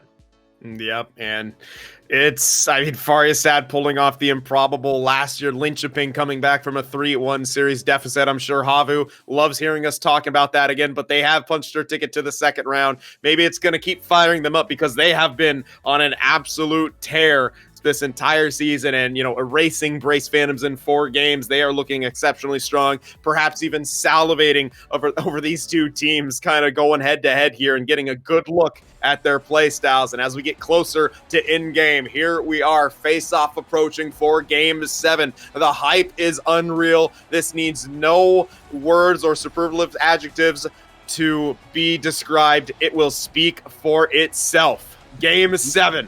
Unlucky boys, hREDS. You said no words, and I'm like, yes, my voice, thank God. Unfortunately, if today is anything to go off of, we'll see in about 30 minutes when we're still in overtime. Both these games that we have covered between these two teams this afternoon have gone to overtime. Will they make it a hat trick? Here we go. As Sin said, Game 7 is underway. We have seen back and forth action, the team scoring first, being unable to hold on to it. Lead changes through the middle stages. And we'll see what happens here again. Game 7 after an unbelievable triple overtime effort. And here we go. Oh, there you go. Sorry, I thought you muted. One there by Unlucky Boys. Did not mute, but I'm gonna be okay with some breaks in play, with just a little bit of silence, because I have to pretend, or at least expect, that this is gonna go to overtime because of what these two teams have shown. And God forbid it does. I don't know if the voice is holding on. We'll see how it goes down. You might get Sin, the excellent play-by-play announcer, as opposed to the player or the color man at this point in time. Opportunity here for hREDS, though. Puck entrenched in the offensive zone. Yoki elects not to test him on that shot there. Secondary pass from Teemu does not go. Unlucky Boys on the counterattack. Kuru burst to speed. Shot on. May have just been a loose puck that ended up testing Nikkei there, but regardless, any shot on is going to be a nerve-wracking experience, I would say, for both of these goaltenders. Absolutely. This is as big as it gets. No more room for breathing, no more room for error. Both these teams got to be on their game right there. Yoki looking for that neutral zone turnover. Power play coming up here for Unlucky Boys, though. Not sure what happened. I think it might be a charge, and it is, as that was played excellently well by Wenger, if I'm not mistaken. And that was Yoki again, a bit too aggressive to try and make a play happen. Timothy looking, gets the pass back. Shot doesn't go. Great block there for hREDS. This one held in by Wenger. Timothy looking at his options. D-to-D passes here. Julius back for Wenger. Stepping in, looking for options. Has it down low. Back up for Kuru. The shot deflects. Scores! JM! He ends it in overtime. He starts the scoring in Game 7. Unbelievable. Unlucky Boys grab the lead early. You end it on the power play. You begin it on the power play. What a start for Unlucky Boys. And I think that might be partially an own goal. I saw Teemu going for a puck pickup animation, and then he slammed his stick onto the ice afterwards. That usually indicates he touched it before it went in the net, but there were 2 assists, so still a great job by JM putting that puck on. And another power play goal for Unlucky Boys. hREDS on the ropes early. Again, we talked about it. Keep your discipline. They've been unable to do so. Yoki in particular was top 5 in penalty minutes in the regular season. Shot on, handled well by Vilta. Chance now again here. hREDS back in on the attack. Teemu Benito tried to go back to him. Miscommunication. Good pressure here by Yoki. He's on the warpath, but Sin, Unlucky Boys back to the power play. This time, though, it's going to be Nicky Dangles taking a seat. Unlucky Boys on the man advantage again. Crucial face-off. Kuru wins it. Timothy back for Wenger. Looking for space. Can Unlucky Boys get their second power play goal of the period? Good puck movement. D-to-D work. Looking for JM. He's the hot hand. Chance shot. Glove save by Nicky. What a stop there. Julius, great time to pull the trigger on the shot. Definitely, he had the lane, he found the lane, he put the puck on, but no rebound there as Nikkei swallowed that one up, but another huge opportunity on the face-off for Kuru to keep this alive. Big face off here. One clean by Benito, but kept in by Julius. Space here. Hits Kuru. Back for Julius. JM denied by the blocker of Nick. A second chance blocked down in front by Teemu. And Benito able to send it down at least to the neutral zone. Under 40 seconds remaining on the power play. Timothy, a little bit of space. Shot deflection bid for JM. Nick coming up huge for hREDS here on this kill. Yep, really has had to make some pretty big saves right here as Unlucky Boys having no problem getting the shots that they want, you know, and it's good for them on the power play to get that going, but another goal here would be huge. Opportunity again. Julius sends it off the pads. JM is going to recover this one. Opportunity back in front. Risky business there. Yoki sends it down, so hREDS do survive that particular kill. Good poke check by Yoki again to stop a clean breakout. For Unlucky Boys, a little bit of trouble here, but they still come up with it. Julius has space to gallop. Loses it on the back, checking pressure, though, from Benito. 6 minutes to go here in the first period of game one. A power play goal for Jam, the difference maker thus far for Unlucky Boys. The net drive doesn't go. Timothy recovers on the half wall now. Looking for that space through the neutral zone. Able to dish it down. JM gives chase. Recovered in the corner, though. Teemu, no trouble at all. Yoki drops it back. Unlucky Boys doing a better job now of patrolling the blue line. Nearly drew an offside there, but they're in possession. Julius has it again under 4 minutes to play now. Risky pass, but it pays off. Timothy, a little bit of space, throws it on. Rebounds there, kicked out. Yoki not able to corral that one. It's going to lead to an icing with 2:59 to go. Big face-off right here. If Kuru can win this again, it can keep the ice sort of tilted towards hRED's side, which Unlucky Boys haven't been able to say too much throughout this series at all. So if they can win this and sustain some pressure, I really like their first period. Absolutely. Big face-off with Kuru. Timothy tried the pass. Second chance. Puck still alive. And hRED's unable to clear. Thought they were going to get it. Good keep by Wenger. Net drive. Puck loose. Picked up by Benito. Now here's Yoki. Dishes it off for Nicky Dangles, but the space just not there. Recovered, though. Yoki in the corner. Back to the point now. Teemu looking. Janzu, Teemu, D-to-D. Shot stopped by Viltsup. Chance again now here. Janzu looking for space. One-timer denied by the blocker of Viltsup. Great save there. Secondary chance here picked up. Final moments here for hREDS of the period. Can they do anything? Sent all the way down. 1 second to go. They won't touch it up for icing. First period of Game 7 goes in favor of Unlucky Boys. The power play goal from JM, the difference maker so far. Yep, even time on attack, more shots for Unlucky Boys, and they do get that lone tally, which came on the power play, and they had another chance right there, and that's something that's kind of been, you know, hRED's problem throughout this series is sometimes it looks like they may be establishing momentum, maybe establishing an attack, and then they get into penalty trouble. Same thing happened here in this first period. They get into penalty trouble early. Unlucky Boys able to capitalize on it. Then they take another one shortly after that. As they're in the offensive zone, it's just not what you want to see if you're trying to win a series here. And Unlucky Boys have the advantage because of that. Absolutely. Here we go. Second period underway here in Game 7. We know the Havu boys are watching this one close, waiting to see who they're going to be going up against. These two teams, again, battling for that spot in the Final Four. Difficult to get there, as this series proves. Chance here for Unlucky Boys. Jam with a little bit of space. Test Nick A short side, but he's able to make the save. hREDS struggling to get it out right now. Opportunity doesn't go through for Kuru. Here's Yoki now. Chance now down that left-hand side. Can he make the most of it? Over just wide. Benito not able to tuck that one inside the post there. He's still in possession, loses it for the moment. JM, nice little between the legs play there to help protect, but a turnover at the line. hREDS back in possession. They have it here. Benito for Nicky Dangles. Teemu at the point. D-to-D passes here to try and open up space or maybe bide the forward's time. Thrown in front, doesn't go. Nicky Dangles a second chance. It doesn't go either. Huge moments here for hREDS. Yoki in front. Opportunity actually went back to the point for Teemu, but he was denied as well. Great start here for Viltsup in this game. Yeah, he's making some big saves. That last one, though, very soft turnover by Julius. He kind of just shot the pass, and Yoki read it like a book and came up with the intercept to get that chance. Turnover again. Nicky Dangles in possession. Shot on. Handled well by Viltsup. Second chance. Benito tried to find Yoki. He couldn't do it. Chance here for Timothy, turns it over as well. Great pressure from hREDS. That pass doesn't go through. Opportunity again now. Can they get the clean breakout? They can. Here's Unlucky Boys. Kuru, bit of space, looks to cut back, has trouble. Loose puck, kicked out, held in. Unlucky Boys still in possession. Julius looking for that space down in the corner. JM will send it around. Covered by Kuru. Wenger still hanging around at the point as well. Chance on the near post for Timothy. Creative look there. Throw him back in front.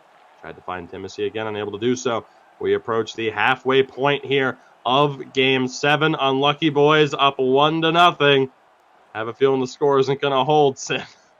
I doubt it, but you never know. Viltsup does look good so far, and this would be the best time for him to steal one. Anito for Nicky Dangles in there. You gotta love the jinx. Nicky Dangles able to get the goal that ties this one up. The pass in front from Benito. We're tied at 1. I am so sorry, but you know what? That was a great play from hREDS there, and their leading point scorer, Nicky Dangles, getting into a prime real estate there in the slot and buries that one to tie this one up. In all fairness, though, you did say this, this game, it shouldn't hold up with that score. So some of the blame's off me, right? I'll take the jinx. Let's go to overtime. Let's get crazy. Why not? We're already here. Timothy down low in the corner. Second chance in front. Just can't pull the trigger on the shot. Kuru, though, still in possession. Tried to find Timothy down low again, but Teemu was all over it. Chance here now for Yanzu on the rush. Hands it off to Benito. Now Nicky Dangles. Yoki tries to drop it back to his defenseman, but the pass is off the mark. Under 6 minutes to play here now in the second period of Game 7. hREDS tie this one up at 1 apiece. Let's see how it goes from here. Again, more miscommunication for hREDS, trying to break down the blue line trap of Unlucky Boys. They did it once and were successful as a result. Chance there just doesn't quite go through. Now an opportunity on the rush again. Benito tries to find space, but he can't do so. Yeah, and that's been a good job from Unlucky Boys. As the series has progressed, they're doing a much better job of holding the line. But on the flip side, hREDS have just been stalwarts at their own blue line here, as displayed. Unlucky Boys, so hard for them to gain the zone cleanly, if at all, and hREDS right back on the attack again. See if they can break down the blue line here. Unable to do so. Here come Unlucky Boys yet again, but not for long. Yoki tries to power his way through. No shot on. Loose puck fought on for. Recovered by Unlucky Boys. Timothy takes the contact, but not a check. Final minute of play here in the second period. Unlucky Boys, the 1-0 lead at the end of the first. hREDS have struck. Will there be a late difference maker here? Julius takes the huge hit. He's still down. Timothy has it. JM has it poked away. Sin, we go to the third period of Game 7, tied at 1 goal apiece. It just had to be like that, didn't it? I mean, this series back and forth, so tight either way. I feel like I sound like a broken record saying that constantly, but that's just what it is. We're getting another look at that goal from Nicky Dangles there. Tremendous bit of vision from Benito to put his stick in the right position and thread that needle through to Nicky, who was there in the slot, got around 2 different defensemen there and found that soft spot, as he so often does. He and Yoki very good at finding themselves in a good scoring position and getting that tying marker here. They're going to need another one at least here as the third period gets underway. This one far from over. If, again, the rest of this series is any indication, overtime's on deck. We'll see if these two teams want to change that expectation. Benito wins this one back, has options. Chance here for Yanzu. Now again, it's Yoki down low, trying to make the offense run through him at this point in time. Back down low again. Nicky Dangles for Yoki. It's blocked. Benito, a second chance. Doesn't go either. This one kept in. Excellently done there by Teemu. Takes the hit to make the play. Nicky Dangles, now Benito. Looking for space. Again, it's Teemu stepping in. Nicky Dangles on the doorstep. Just lost the handle. Timothy has it now. Finds Kuru, but mistimed again with JM. Sin, we've seen that a couple of times. You know, it wasn't so much mistimed as a good defensive play. Kind of knocked the puck back. He had to use his skate to push it in front of him again, which did put JM offside. So a bit of misfortune there from Unlucky Boys trying to get the jump, but that's what happens there. hREDS does such a good job of holding the blue line that, you know, if you're Unlucky Boys, you have to almost get that jump right there. So you have to be a tiny bit more aggressive than you normally would be trying to, you know, get a clean entry. Absolutely. We'll see how this one continues to play out. Loose puck recovered in the unlucky boys zone. Back in possession here. 5 minutes gone. The next goal beyond important for these two teams. Defended well at the blue line by hREDS. See what happens now. Again, tries to move it through the middle, but no space there. Unlucky boys doing a great job right now. Chance for JM, finds Timothy. Drop pass recovered. Back now to Timothy in front. JM passes and scores! What a play for Unlucky Boys. It's Angel Kuru, the captain, who finishes it off. And Unlucky Boys are back in the lead with a few minutes. I can't believe that. What a play. What a play. I mean, we've seen a tic-tac pass goal from hREDS. It's only fair that Unlucky Boys do the same here. Just that quick one-touch pass from JM to their top goal scorer, Angel Kuru, who just seems to get them when they need them the most. That one putting them on top 2-1 here in the third period. Still over half a period left to play. hREDS can respond. They're going to be looking to respond, but they got to feel a little bit of pressure here. And if you're Unlucky Boys, if you could get another one here, that would be a huge position for you to be in. Opportunity now here. Benito not able to make the play. Often in the 4v5 matchup, you don't think of it as an upset, but we talked about it. hREDS pressured chance here for JM. Can't get away from Teemu. We talked about it. hREDS really started to make a run at times to prove this league is about the top 4, and Unlucky Boys at certain points outside of the playoff structure. So this would certainly be viewed as an upset in some camps if they can hold on. Space here for Kuru now down in the corner to work. Teemu there to defend. He sends it around all the way to Wenger. Back down low now Timothy, and again JM in the corner. Timothy down low in the office, waiting it out. Good board play there from Janzu, but Timothy still has it. Tried to feed JM, defended well by Teemu in front. Kicked back to the slot, and here come hREDS. Yoki over to Nicky Dangles. Back for Yoki, doesn't find its way to him. Loose puck though recovered. Benito able to find Nicky Dangles back in front, around the back. Still looking for space here. You never know which way the puck is going to bounce in. Opportunity. Hot potato right now. Absolutely. Again, that's the one problem trying to throw it to you. Unfortunately, you never know what these bounces when space is going to open. We have 6 minutes to play. hREDS down and in danger of losing. This shot from Benito is blocked. Here comes the rush. Kuru has Timothy with him. He has it. Timothy throws it on rebound. Almost poked in. What a stop by Nicky. Unbelievable that did not go. 4.5 remaining here in the third period. 2-1 for Unlucky Boys here in Game 7. Off the back of a triple overtime winner. Pass in front for Benito. Does not go. Wenger has a little bit of trouble. Kuru able to get it up to JM, and he gets it out. Big interception for Benito. Has Yoki. Can't get the handle on it. Under 3, Benito just missed wide of the post. What a chance again for hREDS. Unbelievable. JM over the blue line. Turns it over. hREDS back in possession. 2 minutes to go now. Benito gains the line. Teemu can't hold it. 1:30 remaining. Drop pass at the line. Chance here. Janzu for Teemu. Gets it down low. Nicky Dangles. Can't walk in. Julius defended well. JM has it. Final 52 seconds. Timothy. Bit of space. Walks in. JM on the doorstep. Can't get a good shot off. Here's Yoki. Not able to hold on to it. Unlucky Boys back in possession as Timothy will send it down. 40 seconds to play. Have Unlucky Boys pulled this off, or can hREDS find the tying goal? Here we go. Hit at the line. Benito couldn't hold it. Timothy for JM. Hooking call coming up. Chance denied by Nicky. But Unlucky Boys are going to the power play off a hooking call. My goodness. And there it is again. hREDS starting to get the momentum and taking just the most unfortunate penalty you can at the most unfortunate time here in the dying moments. A power play for Unlucky Boys. Wow. A few more sips of water there, partner. Keep carrying it. I mean, what else can you say here? This is a huge opportunity. Unlucky Boys, seconds away from coming up with the victory here in Game 7 after going down early on here today, 3-2. I mean, what can you do? Huge face-off. Here we go. Teemu to the box. Face-off won by Kuru, but they quickly turn it over. Yoki in all alone. Scores! hREDS tie it short-handed breakaway goal. We're not done yet. God damn it.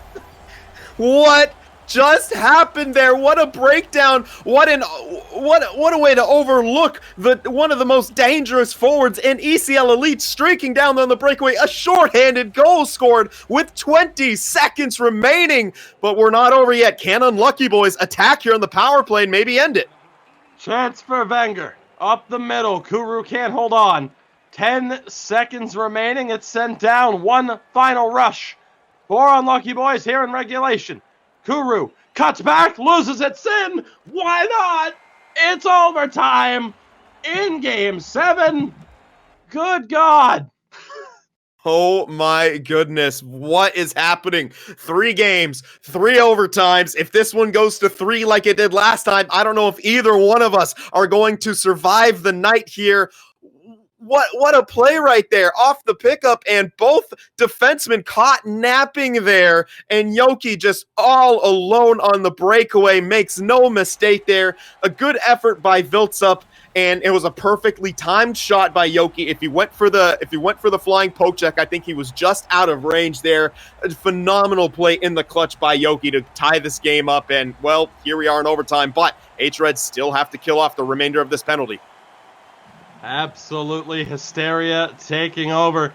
Chance here, though, still for Unlucky Boys. Kuru in the corner, back for Wenger. Looking for space. Wenger in! Nearly went! Just wide of the post. Chance now again. Timothy down low. Has options. Tries to throw it back in front. Banked off the back of the net a few times. Chance here again. Opportunity. Wenger denied by the blocker. What a stop by Nikke. Sent down. And will be all the way down. Actually, there we go. Recovered by Wenger yet again. 5 seconds to go on the man advantage.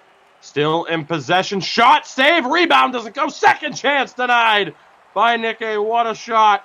Chance in front again. JM just can't get a hold of it. We have seen 3 overtime games now between these two teams in this broadcast. One went to triple overtime. Space, chance, denied. Couldn't get the clean shot off. What a chance again for Unlucky Boys. Opportunity, Yoki can't pull it through. Boys back in possession yet again. Kuru trying to work his way through. Now again recovered by hREDS. Lucky Boys having a little bit of trouble getting over the line at times throughout this series. Yoki, space, room to move. Rapid doesn't go. Viltsup is able to make the cover. Big stop there through the first 5 minutes. Wow, just back and forth action right here, and I don't know what it's going to come down to here, but this is going to, I'm honestly at a loss for words. I don't know what to say anymore. This has just been absolutely incredible hockey to watch between these two teams as Unlucky Boys find a way to break it out and are on the attack. You don't know what to say. I can barely speak. It's a perfect combination. Opportunity here for hREDS down the other side. Intercepted. And Unlucky Boys will be going to the power play again. And Sin, it's Yoki. He took the penalty in triple overtime that allowed Unlucky Boys to force this game. Huge chance here, but of course hREDS off the back of a tying shorthanded goal with 18 seconds remaining. But they send this one down. Of course, it was Yoki who scored the game-tying goal. Chance here through the neutral zone. Kuru sends it around. JM gives chase. Chance for Nicky Dangles. He's able to send it down, but only to the neutral zone. First minute gone on the man advantage for Unlucky Boys. JM looking for options. Has them. Down low in the corner. Chance here for Julius. Kick back in front. JM couldn't get that shot on target. Recovered for the moment. Janzu tries to clear. Unable to do so. There's a little bit of trouble there for Julius, but he holds on to it. Passes with JM. Now again it's Wenger. Looking. Shot glove. Save by Nikke. What a stop. Unbelievable save to keep this game going. Wow, flashing the letter, going into the splits and making that saves. That could have been the game winner right there. What a chance for Unlucky Boys and an even better save. hREDS come up with it off the draw. We're back to 5-on-5. Nicky Dangles a little bit of space, but he can't hold on to it, nor can Benito. Unlucky Boys back in possession and in the zone. Kuru for Julius tries to throw it on. Looked for the shot. Not able to get it through, though. Nicky Dangles is there. Second chance. Still doesn't go through. Here's Nicky Dangles again. Now up to Yoki. A little bit of space. Spin. Tried to throw it in front. Wasn't there. Unlucky Boys. Back in possession yet again. Julius Over for Kuru. Gonna try to find a lane, and he does. Not able to hold on to it, though, once he gained the zone. Janzu was able to take it away. Chance now again. hREDS looking to work their way through. Heads up play to feed Yoki. Nicky Dangles tried to hit Benito in the middle. Maybe not who he was looking for, but Benito the only one there. 7.5 to go here in the first overtime of what could be many here in Game 7. Chance, Wenger shot, wanted the deflection bid there for Julius.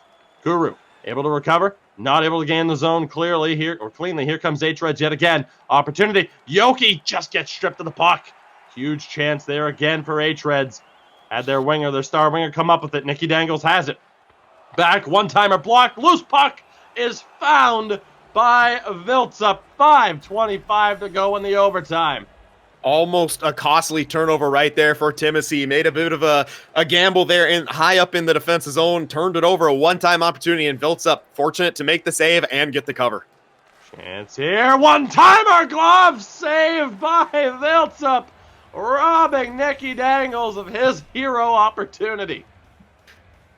Wow, I mean, exchanging chances, and hREDS starting to get that patented offensive zone pressure they do. They just can't. Chance again here off the draw. Opportunity, and there it is! Nicky Dangles ends it! hREDS are moving on to the second round. Nicky Dangles is the hero in an instant. It ends. Unbelievable. hREDS survive.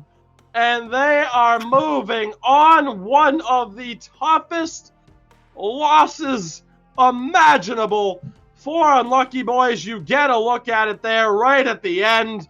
Unbelievable. You have to feel for Unlucky Boys, Sin. Yeah. That They had close. it. 18 seconds away. You give up a short-handed breakaway that ties it. And hREDS, I mean, they survive. They make the most of it in overtime. Nicky Dangles, the 16-year-old prodigy, is the hero in overtime of Game 7. I mean, that's just, it's a heartbreaker if you're Unlucky Boys. You kind of do almost what others, consider the improbable there. You take the lead. You have the lead late in Game 7. You have a power play. hREDS do what's been plaguing them the entire series and taking a costly penalty at a costly time. But they have a play, and they make that play work. Yoki on the breakaway ties it up, and the rest, as they say, is history. hREDS offensive zone face-off win after offensive zone face-off win to keep the pressure, and Nicky Dangles buries it, winning it for hREDS, and they advance on to the second round, and guess who's waiting for them? Havu Gaming. It's not so much of a prize. Reward, So you better fun. celebrate now, because it's going to be tough. An incredible series between these two teams. You can sit there and break down, hey, what went right, what went wrong. That was anybody's game. I don't think either side's going to be incredibly happy overall with their performance when you put it into a vacuum and you say, okay, yeah, if you're hREDS, you can look at it and say, okay, yeah, but we still won. But obviously there are going to be things for hREDS that they look at heading into the series now against Havu in round 2 that they're going to look at and say, yeah, we need to fix this, obviously. And I would say, the penalty kill and the discipline trouble would certainly be a big part of that. For Unlucky Boys, as their story ends here, a phenomenal season, better than I think anybody really expected them to do. But that is a heartbreaker of epic proportions to win in triple overtime in Game 6. And overall, hey, do we have fun here? Do we embrace the absurdity of it? Hell yeah, we do. Especially when the voice is given out. Triple overtime after overtime. Yeah, we'll embrace the absurdity. We'll get wrapped up in the moment. But that's because that game and this series in particular, deserved it. Mm-hmm. And overall, again, a heartbreaking moment for Unlucky Boys. And it's always an issue. It's so tough when a key moment like that happens because you want to view it as, okay, what went wrong as a whole? Because overall, it's not just one instance you want to say. You went to Game 7 because you had 3 weaker games than the other team. But when you have a moment like that, such a key defining moment, I mean, as a Bruins fan, I am well aware of what it's like to choke in a clutch game. like that, that's a heartbreaker for Unlucky Boys, Sin. Absolutely. I mean, it was right there for them. I mean, they can take that. You know, we put ourselves in a position to win, but, you know, I don't know what happened there on that penalty kill. If it's just that, I don't know if they just didn't see Yoki there, or they're assuming they're getting that puck off the face-off. But both Julius and Mang are too wide, and neither of them really saw that Yoki was streaking down the middle, or at least didn't react in time. And it was a perfect play by hREDS, and it got him that tying goal and set him up to be able to win it in overtime. I was almost certain that game would end when they took that penalty. I'm like, oh no, this is the worst time for them to take one of those penalties, but they've been doing it all series. This time, however, they get the biggest shorty probably of this entire playoffs that we'll ever see, and they get the win in OT as well. I mean, again, heartbreaker for Unlucky Boys, but you got to have your heads held high in a lot of ways, because you took this team to 7, who we debated about all season. Are they part of this big 4? Even though they didn't quite have the season they wanted, they looked phenomenal. And Unlucky Boys, you kept pace with them. You played it right to the end. You forced a game 7, and there's all 3 games today went to overtime. I mean, it's as close as it gets between this 4 and 5 seed. Absolutely. I mean, with Unlucky Boys, we talked about a lot of things that they needed to fix. They fixed them, and it still wasn't enough, unfortunately, but they will be back. With that, Sin, we say goodbye to round 1. Färjestad pull off the upset, taking down number 1 Jyväskylä in 5 games. Our defending champions in Linköping sweep Roots in round 1. Havu Gaming, last year's runner-up, of course, they end up sweeping the Brace Phantoms. And then, as you just witnessed, a phenomenal series. Over-the-top commentary, perhaps, for an over-the-top series between 2 teams that simply didn't want to give an inch and made sure that they could, push the other team as far as they could, possibly push them. And at the end of the day, it is hREDS that take it in overtime of Game 7. Nicky Dangle's the hero tonight, as hREDS will move on. Again, confirmed Linköping and Färjestad, Havu Gaming, and hREDS in round 2. Again, these teams battling for the largest prize pool in competitive 6's esports history.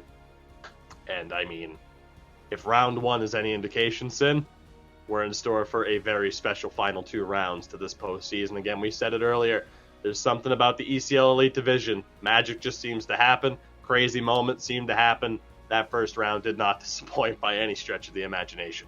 Absolutely not. I mean, let's just think back to what we saw. We saw Linköping play like the defending champs and absolutely just look dominant and look like they just couldn't be beat. Havu, same kind of thing. I mean, just so scary, so aggressive. And then the upset by Färjestad, who no one thought was possible, who even considered that might be the easiest thing, the easiest sweep on there. But they just absolutely blew everyone away, including us. And then, of course, 7-game series. Yeah, go ahead. What?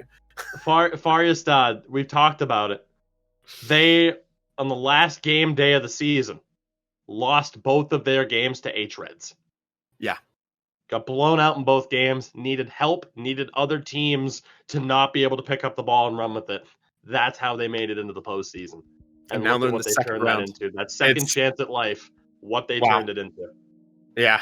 I mean, it's never fun to put yourself in a position where you have to count on other teams to lose. They did that. They still made it. And then, they put them. They did the research. I mean, what it came down to, we talked about it so much with Färjestad. They put in the time, they put in the effort to learn, understand what they were going to, be facing in that series, and understand, okay, we're not going to win the possession game. Let's counterattack in. You 1-5 against the top seed. And here at hREDS Unlucky Boys, what we thought could have been the closest series absolutely didn't disappoint. A 7-game thriller and in 3 overtimes, to wrap things up in these last 3 games. Just no better way to end it. So with that, we say goodbye again to round 1 to the teams that fell short. We thank you for phenomenal seasons for the 4 teams that advance. Certainly very intrigued next week to continue to follow along with these journeys to see who ends up being crowned champion at the end of it. You think it might be predictable. You think you know the answers until the teams change the questions, right, Sam? With that,